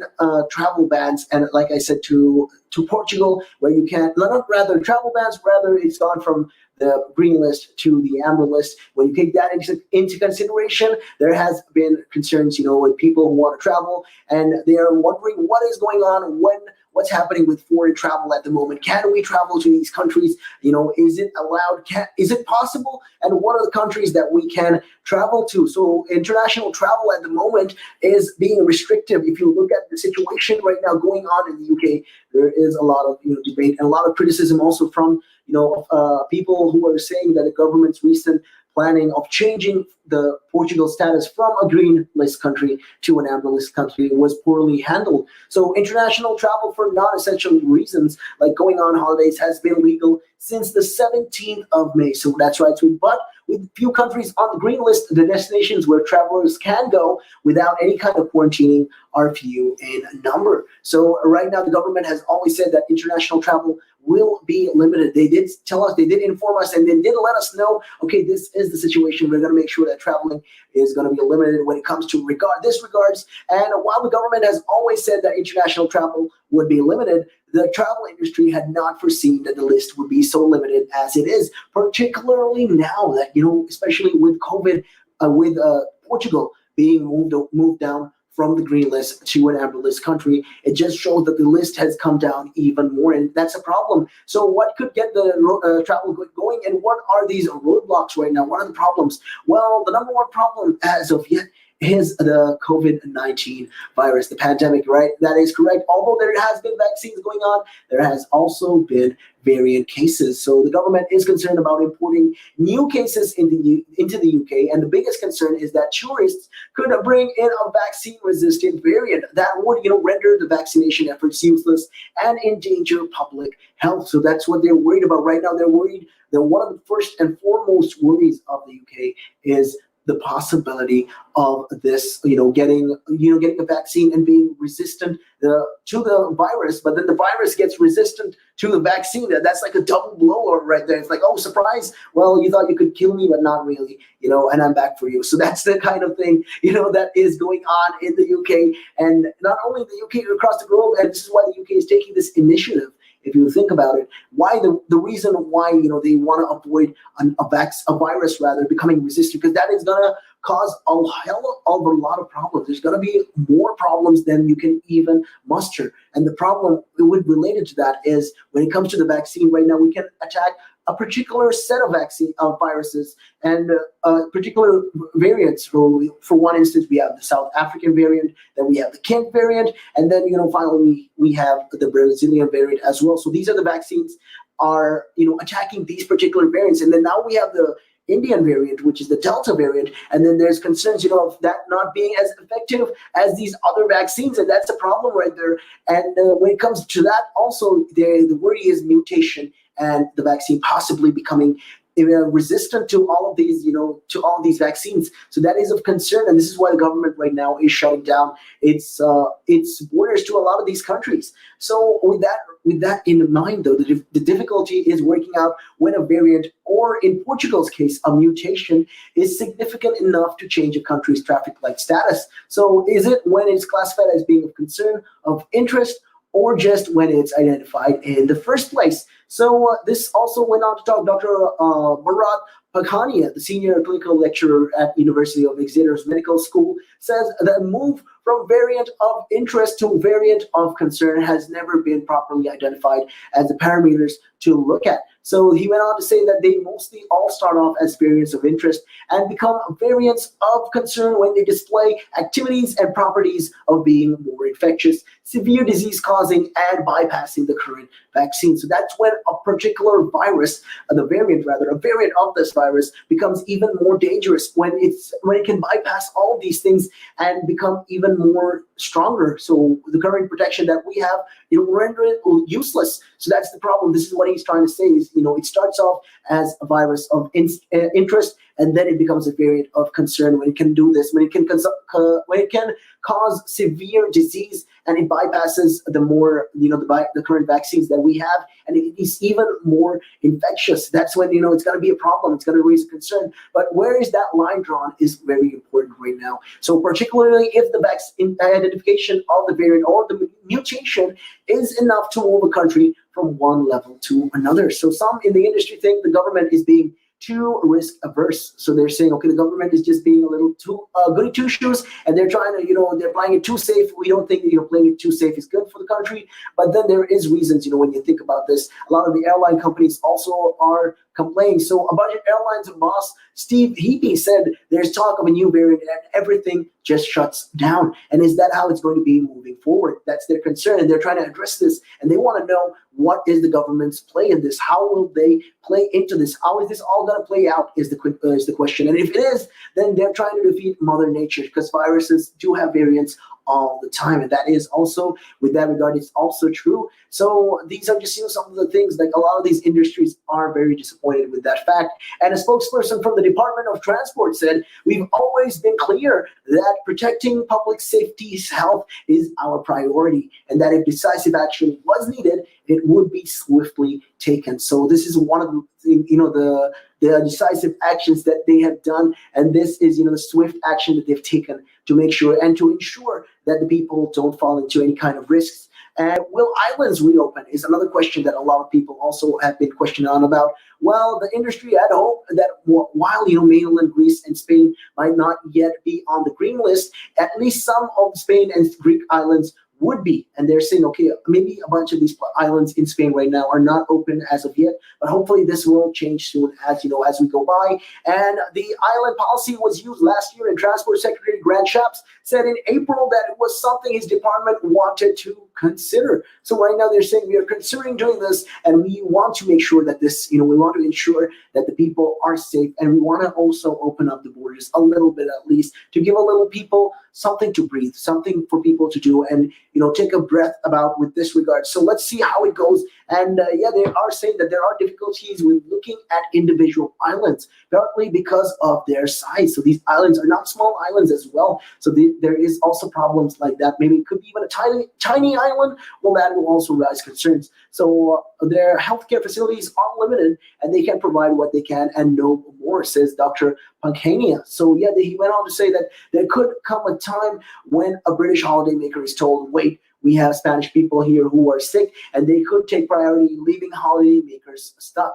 So that is also of a concern. That is also very, very big importance. And when you consider things like that, it's understandable why a country has to be changed from a certain color in the traffic light to another color as well. So this is just, some of that things that is going on. So there's also worries that while the coronavirus testing is showing infection rates for island residents, it isn't including the test results for tourists who might still spread it among one another. So however, others argue that including small regions on the green list would be helpful and keep travel flowing where the risk is low. So they're saying, okay, if we can open at least a bunch of these islands, at least we can travel to these countries. We can make sure that our flights are being utilized and people are traveling to these countries, and we can get the ball rolling.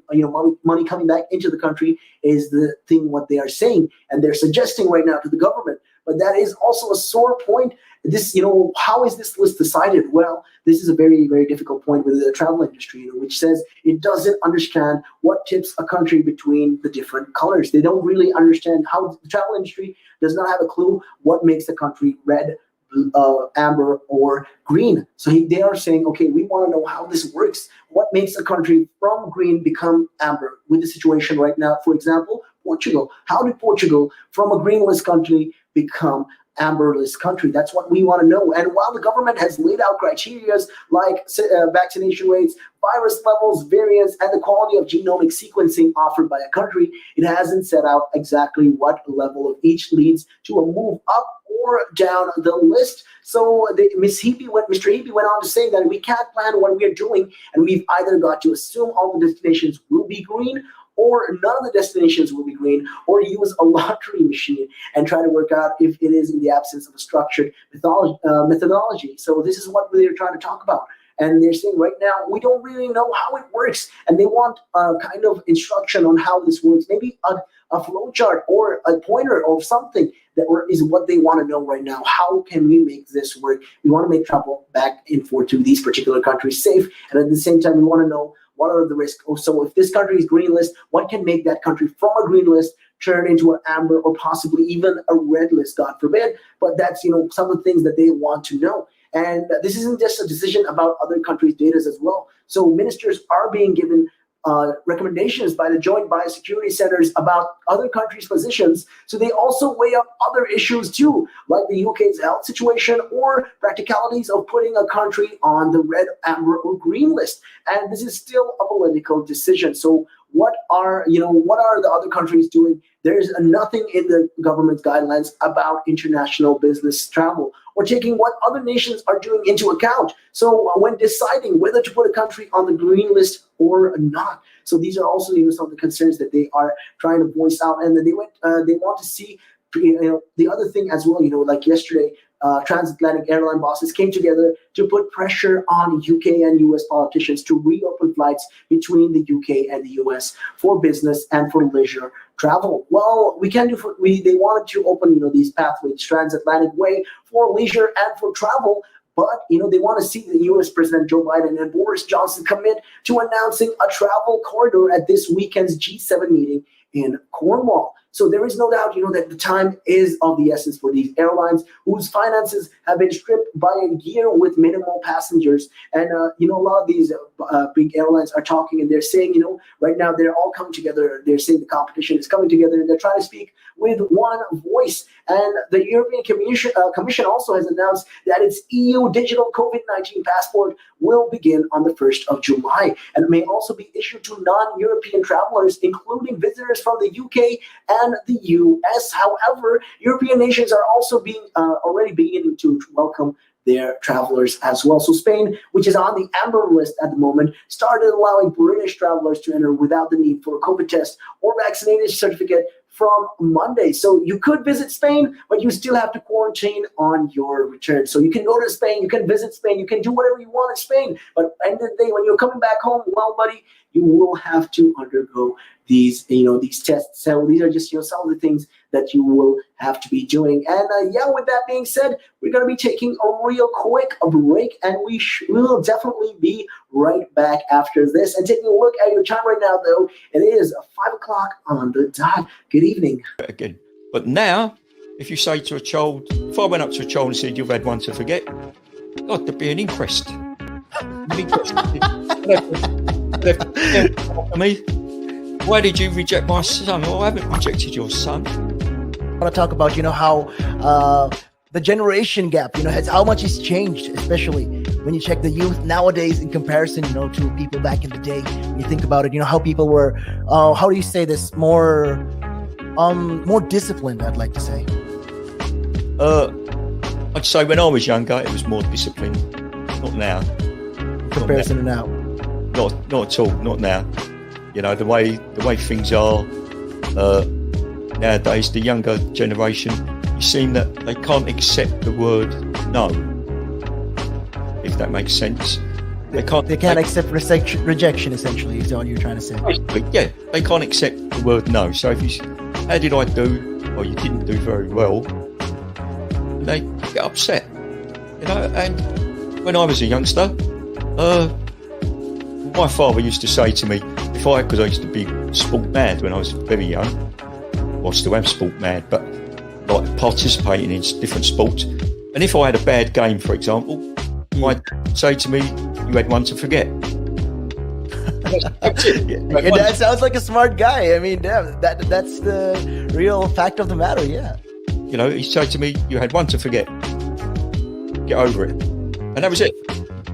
So I dust myself down and do it again. But now, if you say to a child, if I went up to a child and said, you've had one to forget, God, there'd be an inquest. An inquest. Me, why did you reject my son? Well, I haven't rejected your son. Or daughter. I've just told them that they need to buck their ideas up. That's the truth right there. I mean, if you think about it, if you check the generations, like right now in the US as well, I've seen a lot of these things as well. In the UK, you get medals for participation. But what's the point? What are you trying to? Yeah, what's the point? Either you win or you lose. People are so afraid to put that whole notion of losing. Like, oh, it's gonna hurt your self-esteem, or people will not be able to recover from that.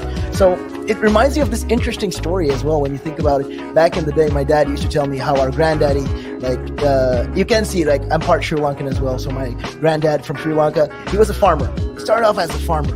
So when they had a bad day, they'd look in the sky and they'd be like, okay, I had a bad day. Well, it is what it is. And then they just continue their work. They continue their farming and they forget about this whole thing. That's what I'm talking about. When it comes to right now, the generation gap is just crazy. How much a lot has changed. Social media has taken control of our lives and we don't even realize it anymore. We're crippled because of it. That's absolutely right, Nick. Because as you said, nowadays it seems that you get rewarded for failure. For the life of me, Nick, I can't get my head around that. Perhaps I'm just getting old and morbid, I don't know. I just can't get my head around how you could be rewarded for failure. You have the Olympic Games. If you come first, you get a gold medal. If you come second, you get a silver medal. If you come third, you get a bronze. If you come 4th, 5th, 6th, 7th, 8th, 20th, 30th, You didn't make it. Yeah, tough luck. That's the truth of it. Try again in 4 years, you know. But now, you know, the younger generation, you know, didn't, you know. I see it, you know. It's,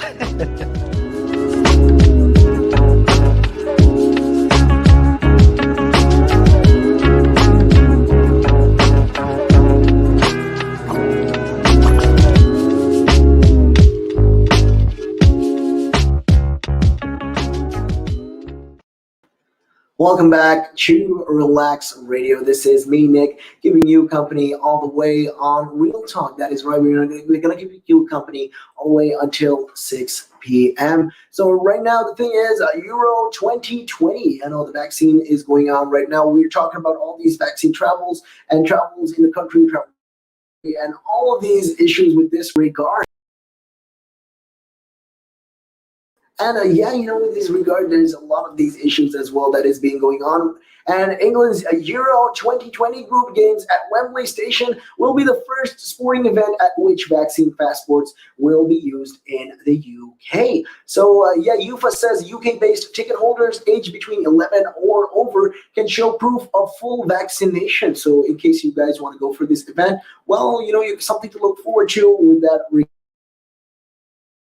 And these are just some of the things that they are going to be doing, and hopefully these are something that can be done. And right now, those who were not fully vaccinated must show proof of a negative lateral flow test taken within the previous 48 hours. So England plays Croatia in their opening game on Sunday. So ticket holders for the match taking place at Hampden Park will not be required to show proof of vaccination or negative COVID-19 tests. And fans who live in England attending matches and games at Wembley can show their vaccination status via the NHS app. So UEFA says its main priority is to deliver a safe tournament and is working with the local governments and health authorities to ensure measures adhere to the public health guidance of the host country. So Wembley and Hampden Park are among 11 venues across Europe hosting Euro 2020 games, and the others are in Rome, Munich, Baku, St. Petersburg, Budapest, Seville, Bucharest, Amsterdam, and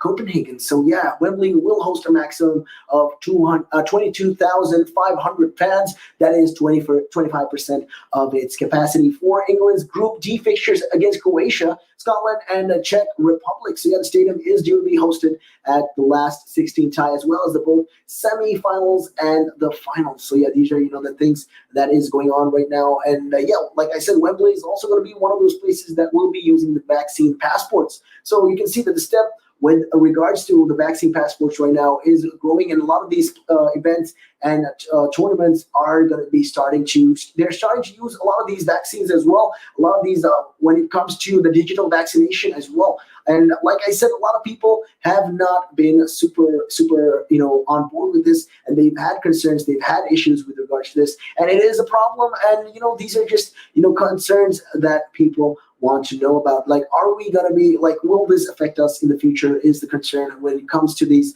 vaccine programs. So this is also, like I said, a big matter, and the people are talking about this. There's been a lot of criticism, and a lot of people are not completely on board with it as of yet. So at this moment right now, not everybody wants to get in on this at the moment. So let's see how it goes. Hopefully, that a lot of the people in the UK, especially a lot of these the Britons, would get into the scene. But we can only, imagine what happens in the next couple of months. Hopefully, this is something that they won't make it a very compulsory thing. I mean, if it becomes mandatory for you to go and take this, well, there's going to be issues with that regard. So right now, this is just some of the things that is going on in the UK and overall in the UK with that situation. And with that regards, though, there is also a lot of these talks going on. Hopefully, in my opinion, coming to the point of having these vaccine passports, well, we have to understand, yes, it's all got to do with safety, but when does it stop becoming safety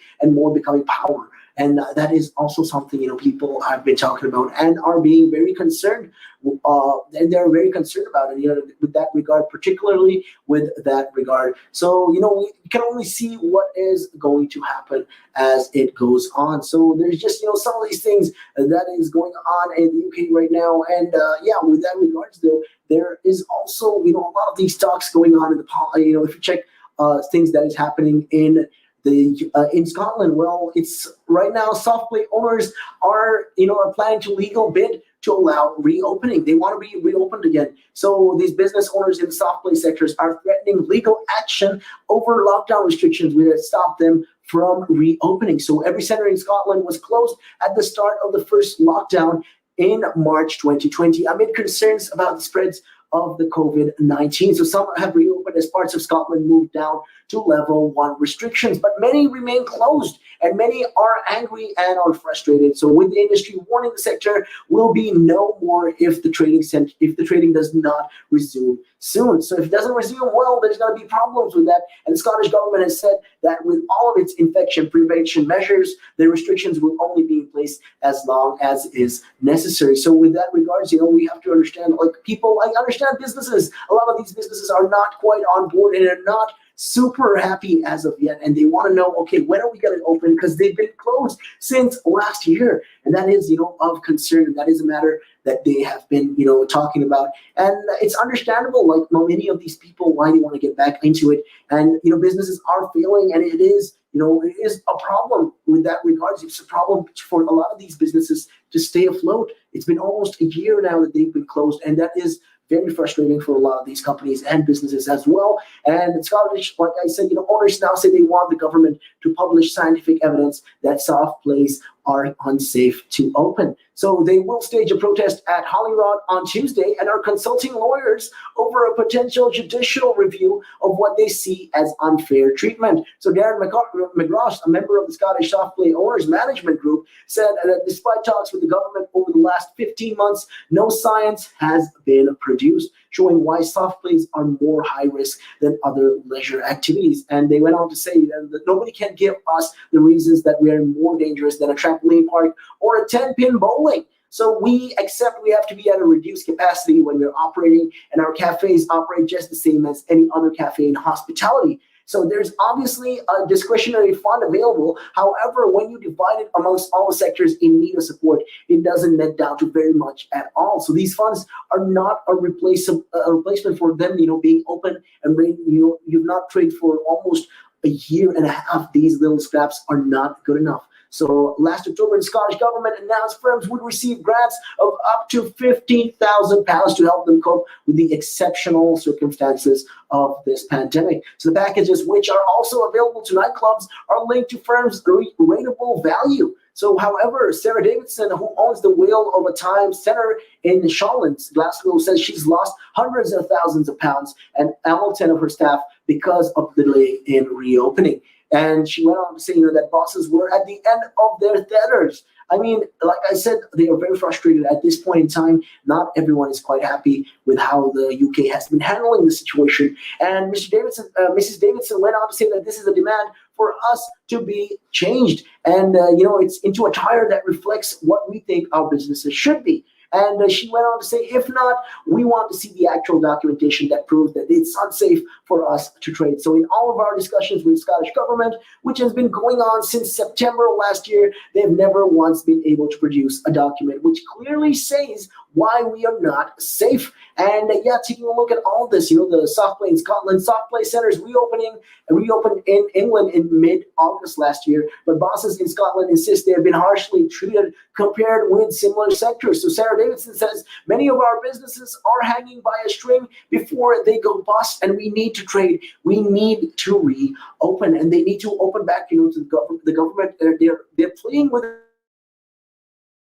all these things, and they're saying, okay, we need to get back into the business. We need to make sure, that we continue trading, because this is going to be a problem. We are going to be affected in such a way that we can't recope, and we can't, stay on our feet for far too long. It's a problem right now. So what are you guys going to do about it? And if you are not going to do about it, tell us the reason.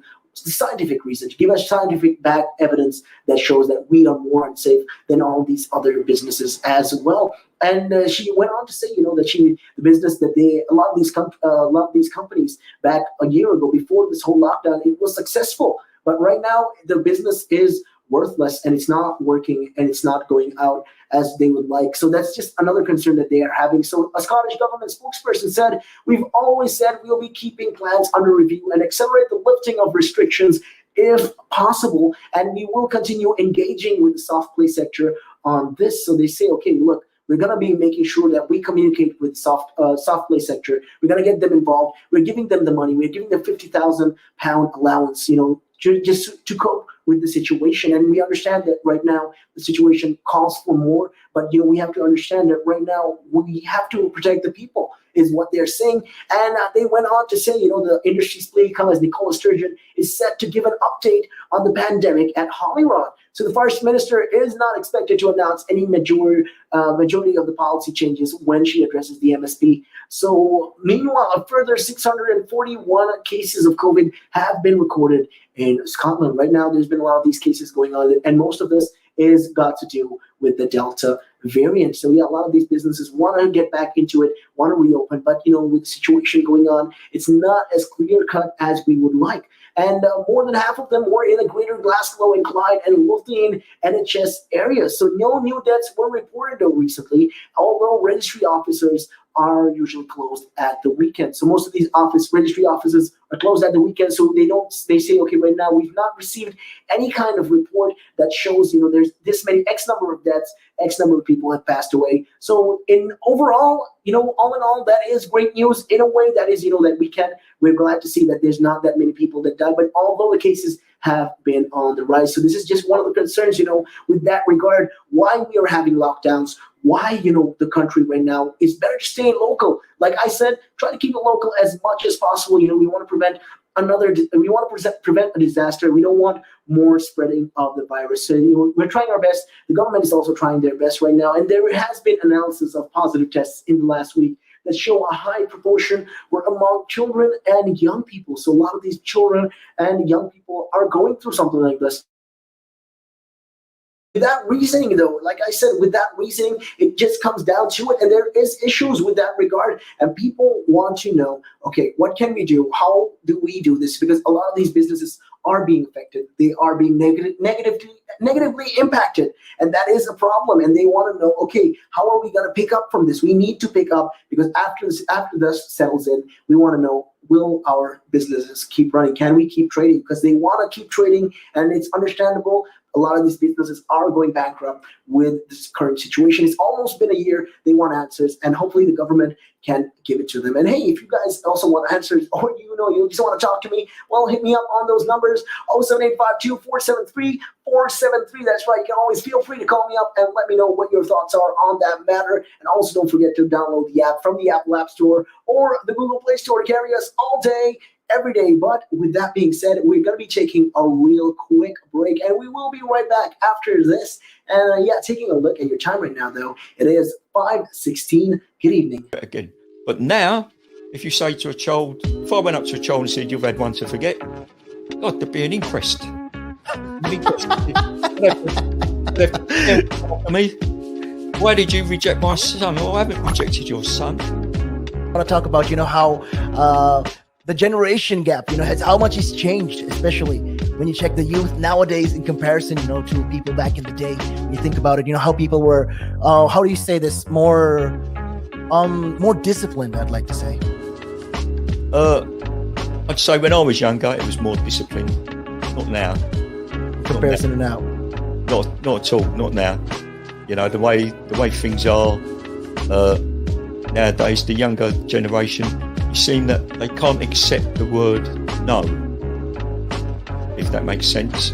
They can't accept rejection, essentially, is what you're trying to say. Yeah, they can't accept the word no. So if you, how did I do, or you didn't do very well, they get upset. And when I was a youngster, my father used to say to me, because I used to be sport mad when I was very young, well, I still am sport mad, but like participating in different sports. And if I had a bad game, for example, I'd say to me, you had one to forget. That's it. Your dad sounds like a smart guy. I mean, damn, that's the real fact of the matter, yeah. He'd say to me, you had one to forget. Get over it. And that was it. So So I dust myself down and do it again. But now, if you say to a child, if I went up to a child and said, you've had one to forget, God, there'd be an inquest. An inquest. They'd have to tell me, why did you reject my son? Well, I haven't rejected your son. Or daughter. I've just told them that they need to buck their ideas up. That's the truth right there.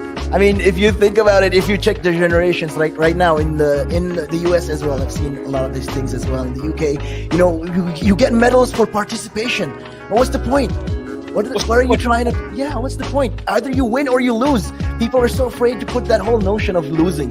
Like, oh, it's gonna hurt your self-esteem, or people will not be able to recover from that. So it reminds me of this interesting story as well when you think about it. Back in the day, my dad used to tell me how our granddaddy, you can see, like, I'm part Sri Lankan as well. So my granddad from Sri Lanka, he was a farmer. He started off as a farmer. So, you know, when they had a bad day, they'd look in the sky and they'd be like, okay, I had a bad day. Well, it is what it is. And then they just continue their work. They continue their farming and they forget about this whole thing. And that's what I'm talking about. You know, when it comes to right now, the generation gap is just crazy. You know, how much a lot has changed. Social media has taken control of our lives and we don't even realize it anymore. We're crippled because of it. That's absolutely right, Nick. Because as you said, you know, nowadays it seems that you get rewarded for failure. You know, for the life of me, Nick, I can't get my head around that. Perhaps I'm just getting old and morbid, I don't know. I just can't get my head around how you could be rewarded for failure. You know, you have the Olympic Games. If you come first, you get a gold medal. If you come second, you get a silver medal. If you come third, you get a bronze. If you come 4th, 5th, 6th, 7th, 8th, 20th, 30th, you didn't make it. Yeah, tough luck. That's the truth of it. Try again in 4 years, you know. But now, you know, the younger generation, you know, diddums, you know. I see it, you know. It's,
Welcome back to Relax Radio. Welcome back to Relax Radio with me, Nick, giving you guys company all the way until 6 p.m. That's right. If you have any dedications or shout outs, feel free to come this way and hit me up. The numbers, it is 07852 473. You can always hit me up on those numbers. And if you're wondering who this is, my name is Nick, and I'll be keeping you guys company all the way until 6, only here on Real Talk. And we're talking about all things that is going on right now. And with that situation, we got a lot of these things going on in the UK, and one of them is there's been an Operation Pangea. 7 arrested as the 90,000 prescription tablets were actually seized. So 7 people have been arrested after 90,000 prescription tablets were seized in Northern Ireland as a part of an organized crime task force operation. And they managed to get 90,000 prescription. That's a lot of prescription drugs. When it comes to these drugs, in case you guys are wondering, these are drugs like Xanax or citalopram. So these drugs that are hydrocodone. These are just a couple of names of these drugs that these are the prescription drugs that most people take over the counter, and they'll need a prescription from a doctor. So most of this is illegal. So if you have it and you don't have a prescription regarding this, well, you are illegally holding that drug. So that is, it's all got to do with all these drugs as well. So because these drugs, what happens is when you take these drugs, you have the high probability of getting addicted. So to prevent that, this is the reason why there is a restriction on the amount of drugs when it comes to taking these medicines. So 7 people have been arrested for this, and it took place between the days of 18th to the 25th of May, and was part of this Operation Pangea, the 2021, which involved many countries. So with a street value of over £100,000, the drugs recovered included diazepam, pregabalin, methadone, and modafinil. So that's another very, very medicine name right there. It's very difficult to pronounce. It's modafinil. So there you go. So the operation involved a number of these agencies, including the PSNI and the Border Force. So Northern Ireland's Justice Minister Naomi Long,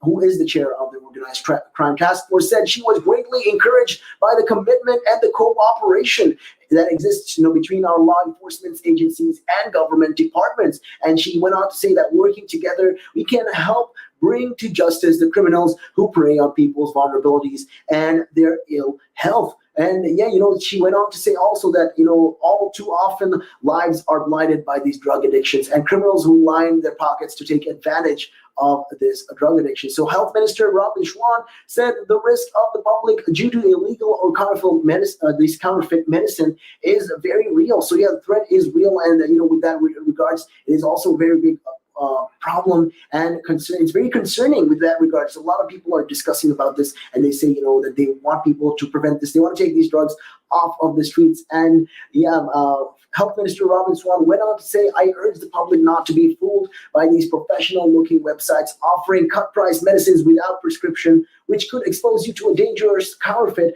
or a substandard medicine. And last year, it was reported by Northern Ireland Statistics and Research Agency, the NISRA, said that 191 drug deaths had been registered in Northern Ireland in 2019, the highest number recorded. So this shows that you shouldn't be taking these drugs.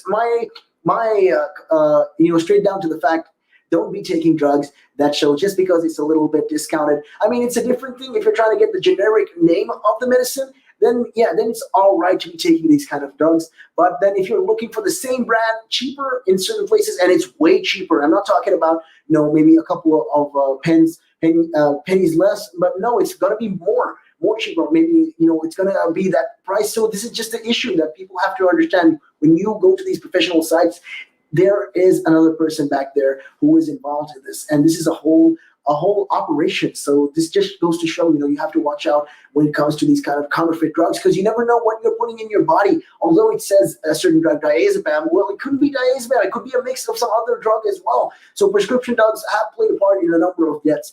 The number of the so-called deaths that happened in Northern Ireland, and diazepam was listed as 36% of the drug death certificates in 2019, while pregabalin was listed in 40% of these deaths. So it just shows, right now there is a lot of concern with that regard, and a lot of these drugs as well. They're trying to avoid all these things, happening. Hopefully, they can prevent this from becoming, because we don't need a drug epidemic. We don't want people to suddenly, start taking and abusing all of these drugs and, suffering from all of that because of, poor management of the people in their part, and they're looking for a cheaper alternative to this. So, these are just, things that is going on in Northern Ireland. And licensing laws, so the plans is to extend pub and nightclub opening times right now.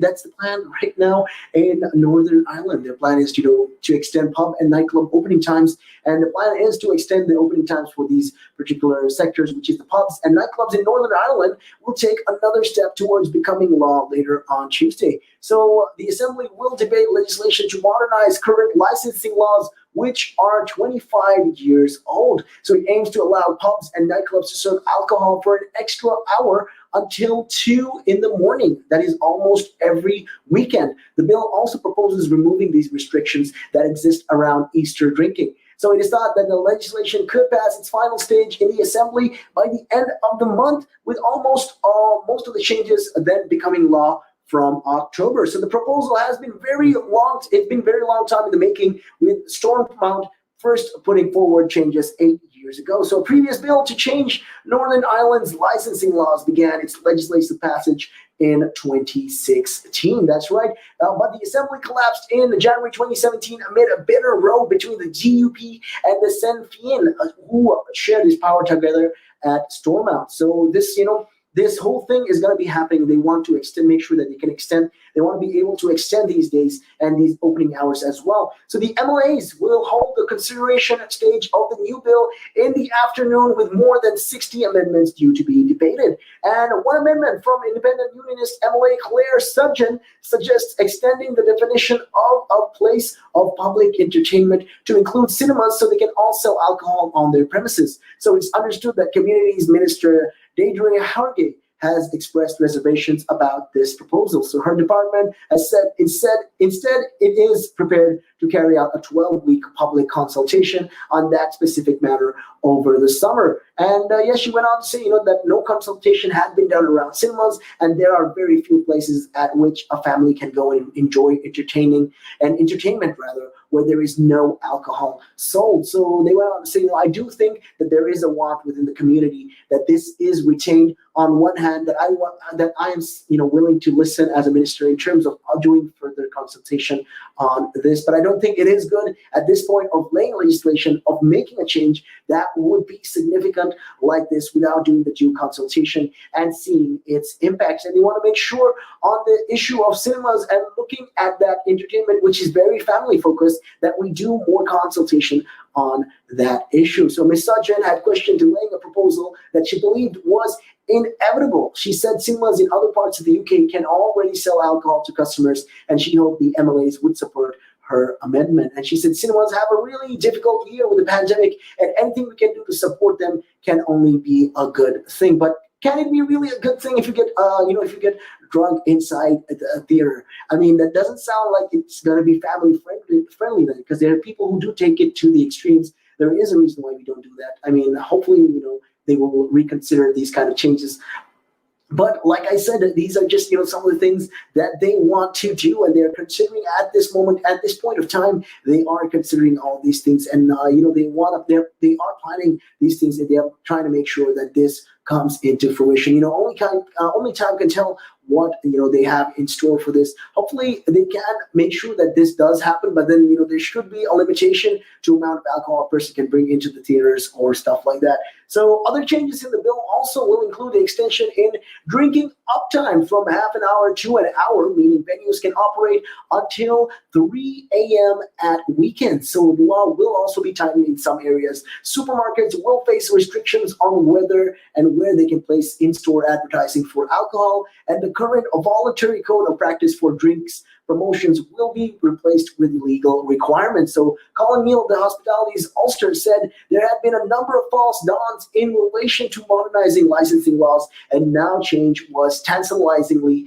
close. And they say that this is these changes will happen, and this is something that is going to happen. So they say that although the SDLP's Matthew O'Toole has put down an amendment that would require the Northern Ireland executive to review the surrender principle in Northern Ireland licensing law. So it means no new license can ever be granted unless another one is surrendered. So licenses for selling alcohol on and off premises are also convertible in court, which means that every supermarket or convenience store seeking to add an off sales needs to acquire a license from somewhere else. So Mr. Toll said that that was likely to have contributed to the decline in the number of pubs and made it very difficult for new rural or small town pubs to be created, as licenses are scarce and they're existing licenses as well. So these are just, and they're very expensive assets as well, if you think about it in that regard. So, with alcohol consumption right now, it's one of the reasons why a lot of these small town pubs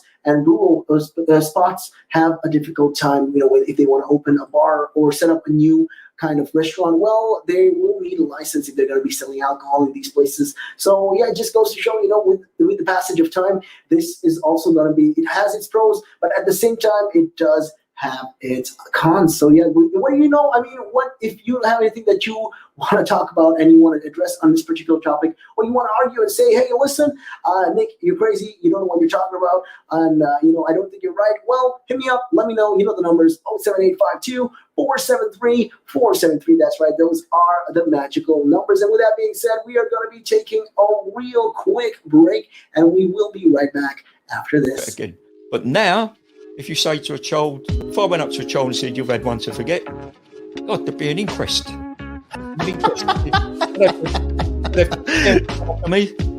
Why did you reject my son? Well, I haven't rejected your son. I want to talk about, how the generation gap, how much has changed, especially when you check the youth nowadays in comparison, to people back in the day. When you think about it, how people were, how do you say this, more disciplined, I'd like to say. I'd say when I was younger, it was more disciplined. Not now. In comparison to now. Not at all. Not now. The way things are nowadays, the younger generation, you seem that they can't accept the word no. If that makes sense. They can't accept rejection, essentially, is all you're trying to say. Yeah, they can't accept the word no. So if you, how did I do? Or you didn't do very well.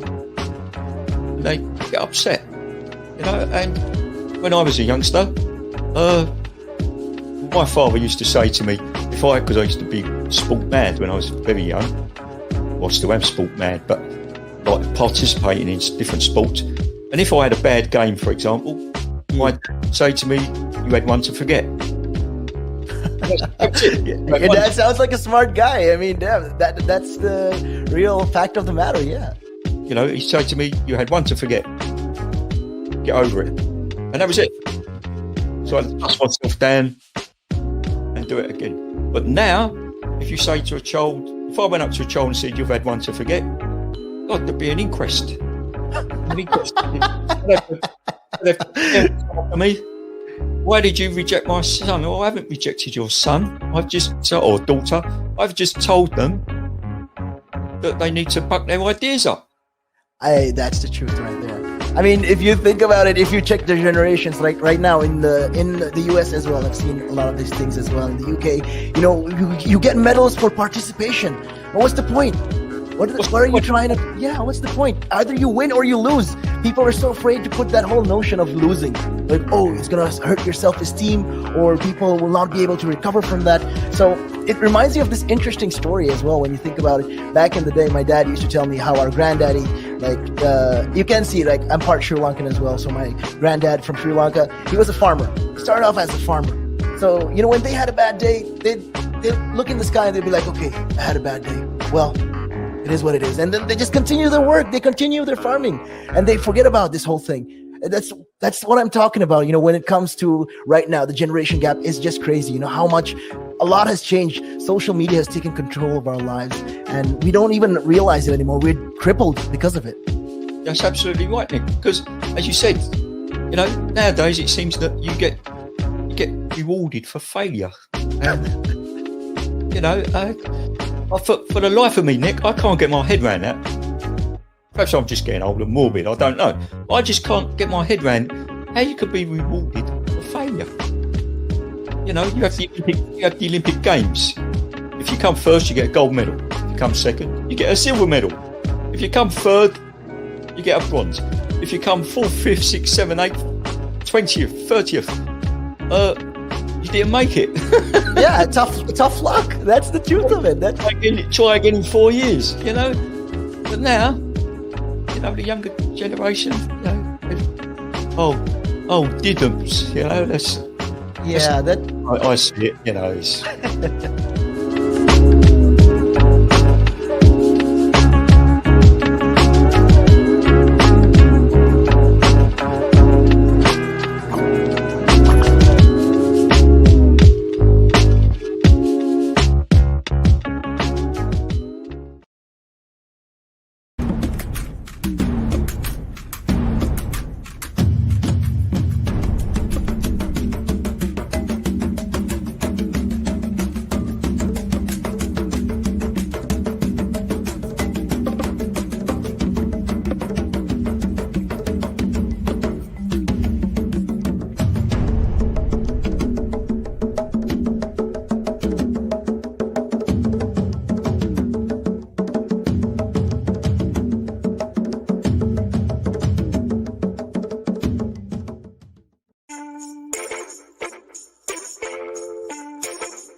Welcome back to the show. This is Relax Radio, Relaks. That's right. We're trying to believe in that positivity. We don't want any of that negativity. That's why we don't have the X. And if you're wondering who this is, my name is Nick, and I'm keeping you company all the way until 6 p.m. That's right. This is Real Talk. And we're trying to keep it real 100% all day, every day, right here on Relax Radio. And hey, if you want to be part of the show, you want to get in on the fun, you can always hit me up. You can call me on these numbers. That is 07852-473-473.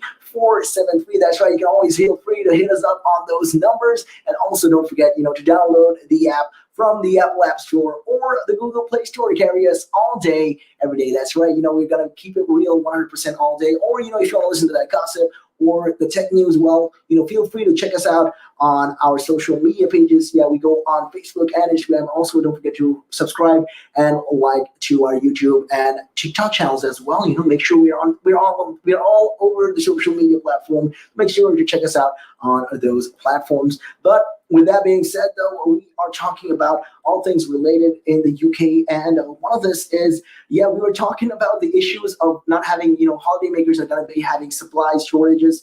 Well, lorry driver shortage could mean higher prices in shops. So there is a shortage of lorry drivers, and the shoppers face higher prices or possibly even empty shelves unless more is done to help end the shortage of these lorry drivers. The industry has warned, and the industry is warning about this, and they're saying, okay, this is of concern right now. This is a big problem. We have to make sure that we get in on this. We make sure that we combat this, and we have to address this at all costs. Otherwise, this is going to be a very big problem. Going forward, moving forward, this is going to be a very big concern. So how come we are not even looking into this? Is the matter at hand? And one of this leading also Welsh hauliers said lorry firms were facing a perfect storm caught between Brexit and COVID. When you talk about situations like that, the irony is kind of hard to miss. I know you're not supposed to be laughing about these kind of things, but then again, the irony is hard to miss. The perfect storm, then being caught in Brexit and COVID at the same time. So Owens Group in Carmarthenshire said that he lost 50 drivers who were EU citizens as they did not meet the new criteria for skilled work visas. So the UK government said it was working with hauliers on the issue, and it said its new immigration system meant employers should invest in the domestic workforce. But Ian Jarman from the Langley-based Owens Group has called for more action to be taken. And they say, in the pandemic, we've seen as an important industry keeping the deliveries going in the UK. So right now, the UK is facing a shortage of these drivers, and these lorry drivers are very important. We need them at the moment, and they are trying to address all these things. And they're saying, if this doesn't improve in the pandemic, they've seen all these things. And if this doesn't improve, the number of drivers coming into the UK doesn't improve, well, in the coming months, there could possibly be delivery shortages. So that's also going to be a problem. That's also a high-risk problem as well. So wine importer Daniel Lambert has said that is already happening. And that's already something that they are facing at the moment. And, they're trying to figure out what to do. And he says he brings drinks to his wine warehouse near Brixton and supply pubs and restaurants and supermarkets across the UK. So, it's unfortunate. And they say it's pretty dire at the moment. And he said, highlighting one delivery service from Devon and Cornwall that used to deliver overnight, but now takes 3 to 4 days. And he claimed what we've seen since Brexit is that transit times have dramatically increased. So we have to understand also, the transit times also increase, especially when you want to deliver something or bring something from one place to the other, the time of that will increase because right now we are at a shortage of lorry drivers. We have a shortage of these drivers. We need these drivers at the same time. But then also, the situation, Brexit couldn't have come at one of the worst times possible. And that is the pandemic. Right now, the pandemic we are facing, there's a lot of problems going on in the UK. And it's not right now, it's not the greatest thing that we are doing, but we are doing our best to make sure that we get a handle on all of this.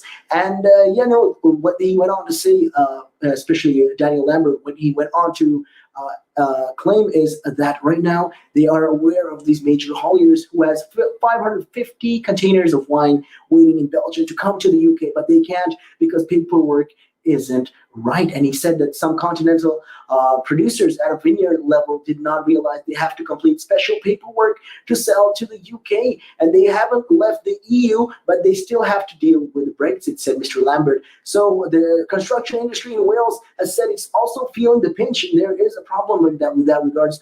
So Richard Bryan, the managing director of building merchants Hughes Forest in Newport, said it felt like the driver shortages meant haulage loads were being cherry-picked with fewer deliveries and rising prices. And he said timber prices had doubled in the past 18 months, and they have had to start rationing other products such as cement. So if anyone is asking for 60 bags, I say I can get them only 40. This is what Mr. Bryan is talking about. He is a managing director of building merchants. So, with this regards, there is problems like this. There's a rise of problems and concerns with regards to this. And since the 1st of January, EU citizens are included in a new immigration system in the UK, which gives priority to high-skilled roles. So the HGV drivers are not among the list of eligible skilled occupations, which shortage that Mr.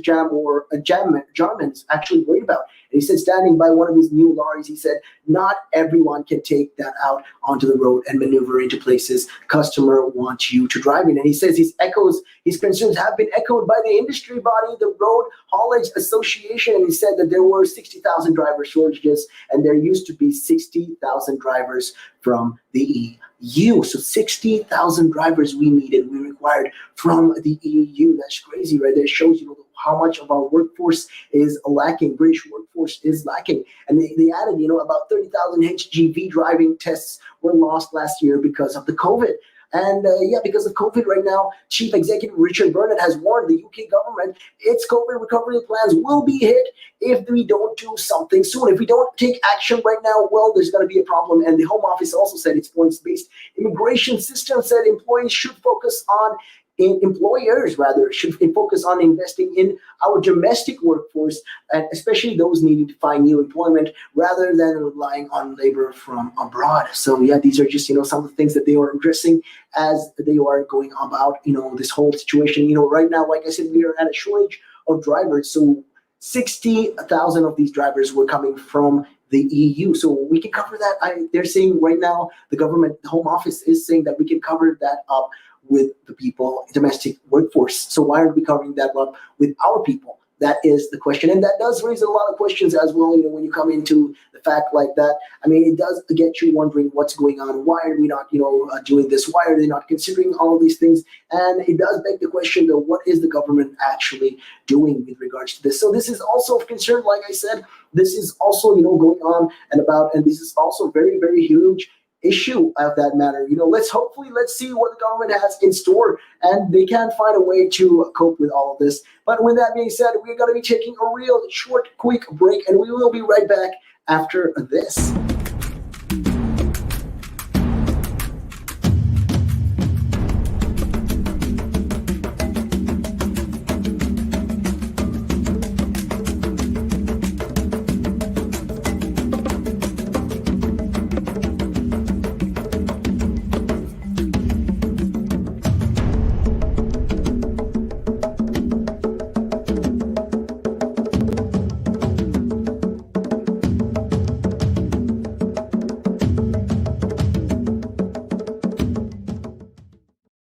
Welcome back to the show. This is Relaks Radio, and you're tuning into Real Talk with me, Nick, stretching it to the final few moments of the show. And, we're talking about all things related with the Brexit situation and, how we're having a shortage of lorry drivers in the UK. And most of these drivers, we realize now, are coming from the EU. So what's up? What's up, the government? You got to ask the government, what is going on? How come we don't have enough drivers? Why are we not hiring them domestically? That is the point at question right now. And, this is of concern, with a lot of people losing their jobs, especially with this with the lockdown being for almost more than a year. It's been almost a year and a half. What is the government even doing? Or what are they even on about of this situation? So let's see, what they are going to do about that. Hopefully they can find a way in an alternative, and they can find more domestic work when it comes to that. A lot of people did lose their jobs in the UK as well. So hopefully people can, pick up the pace, and they can pick up the slack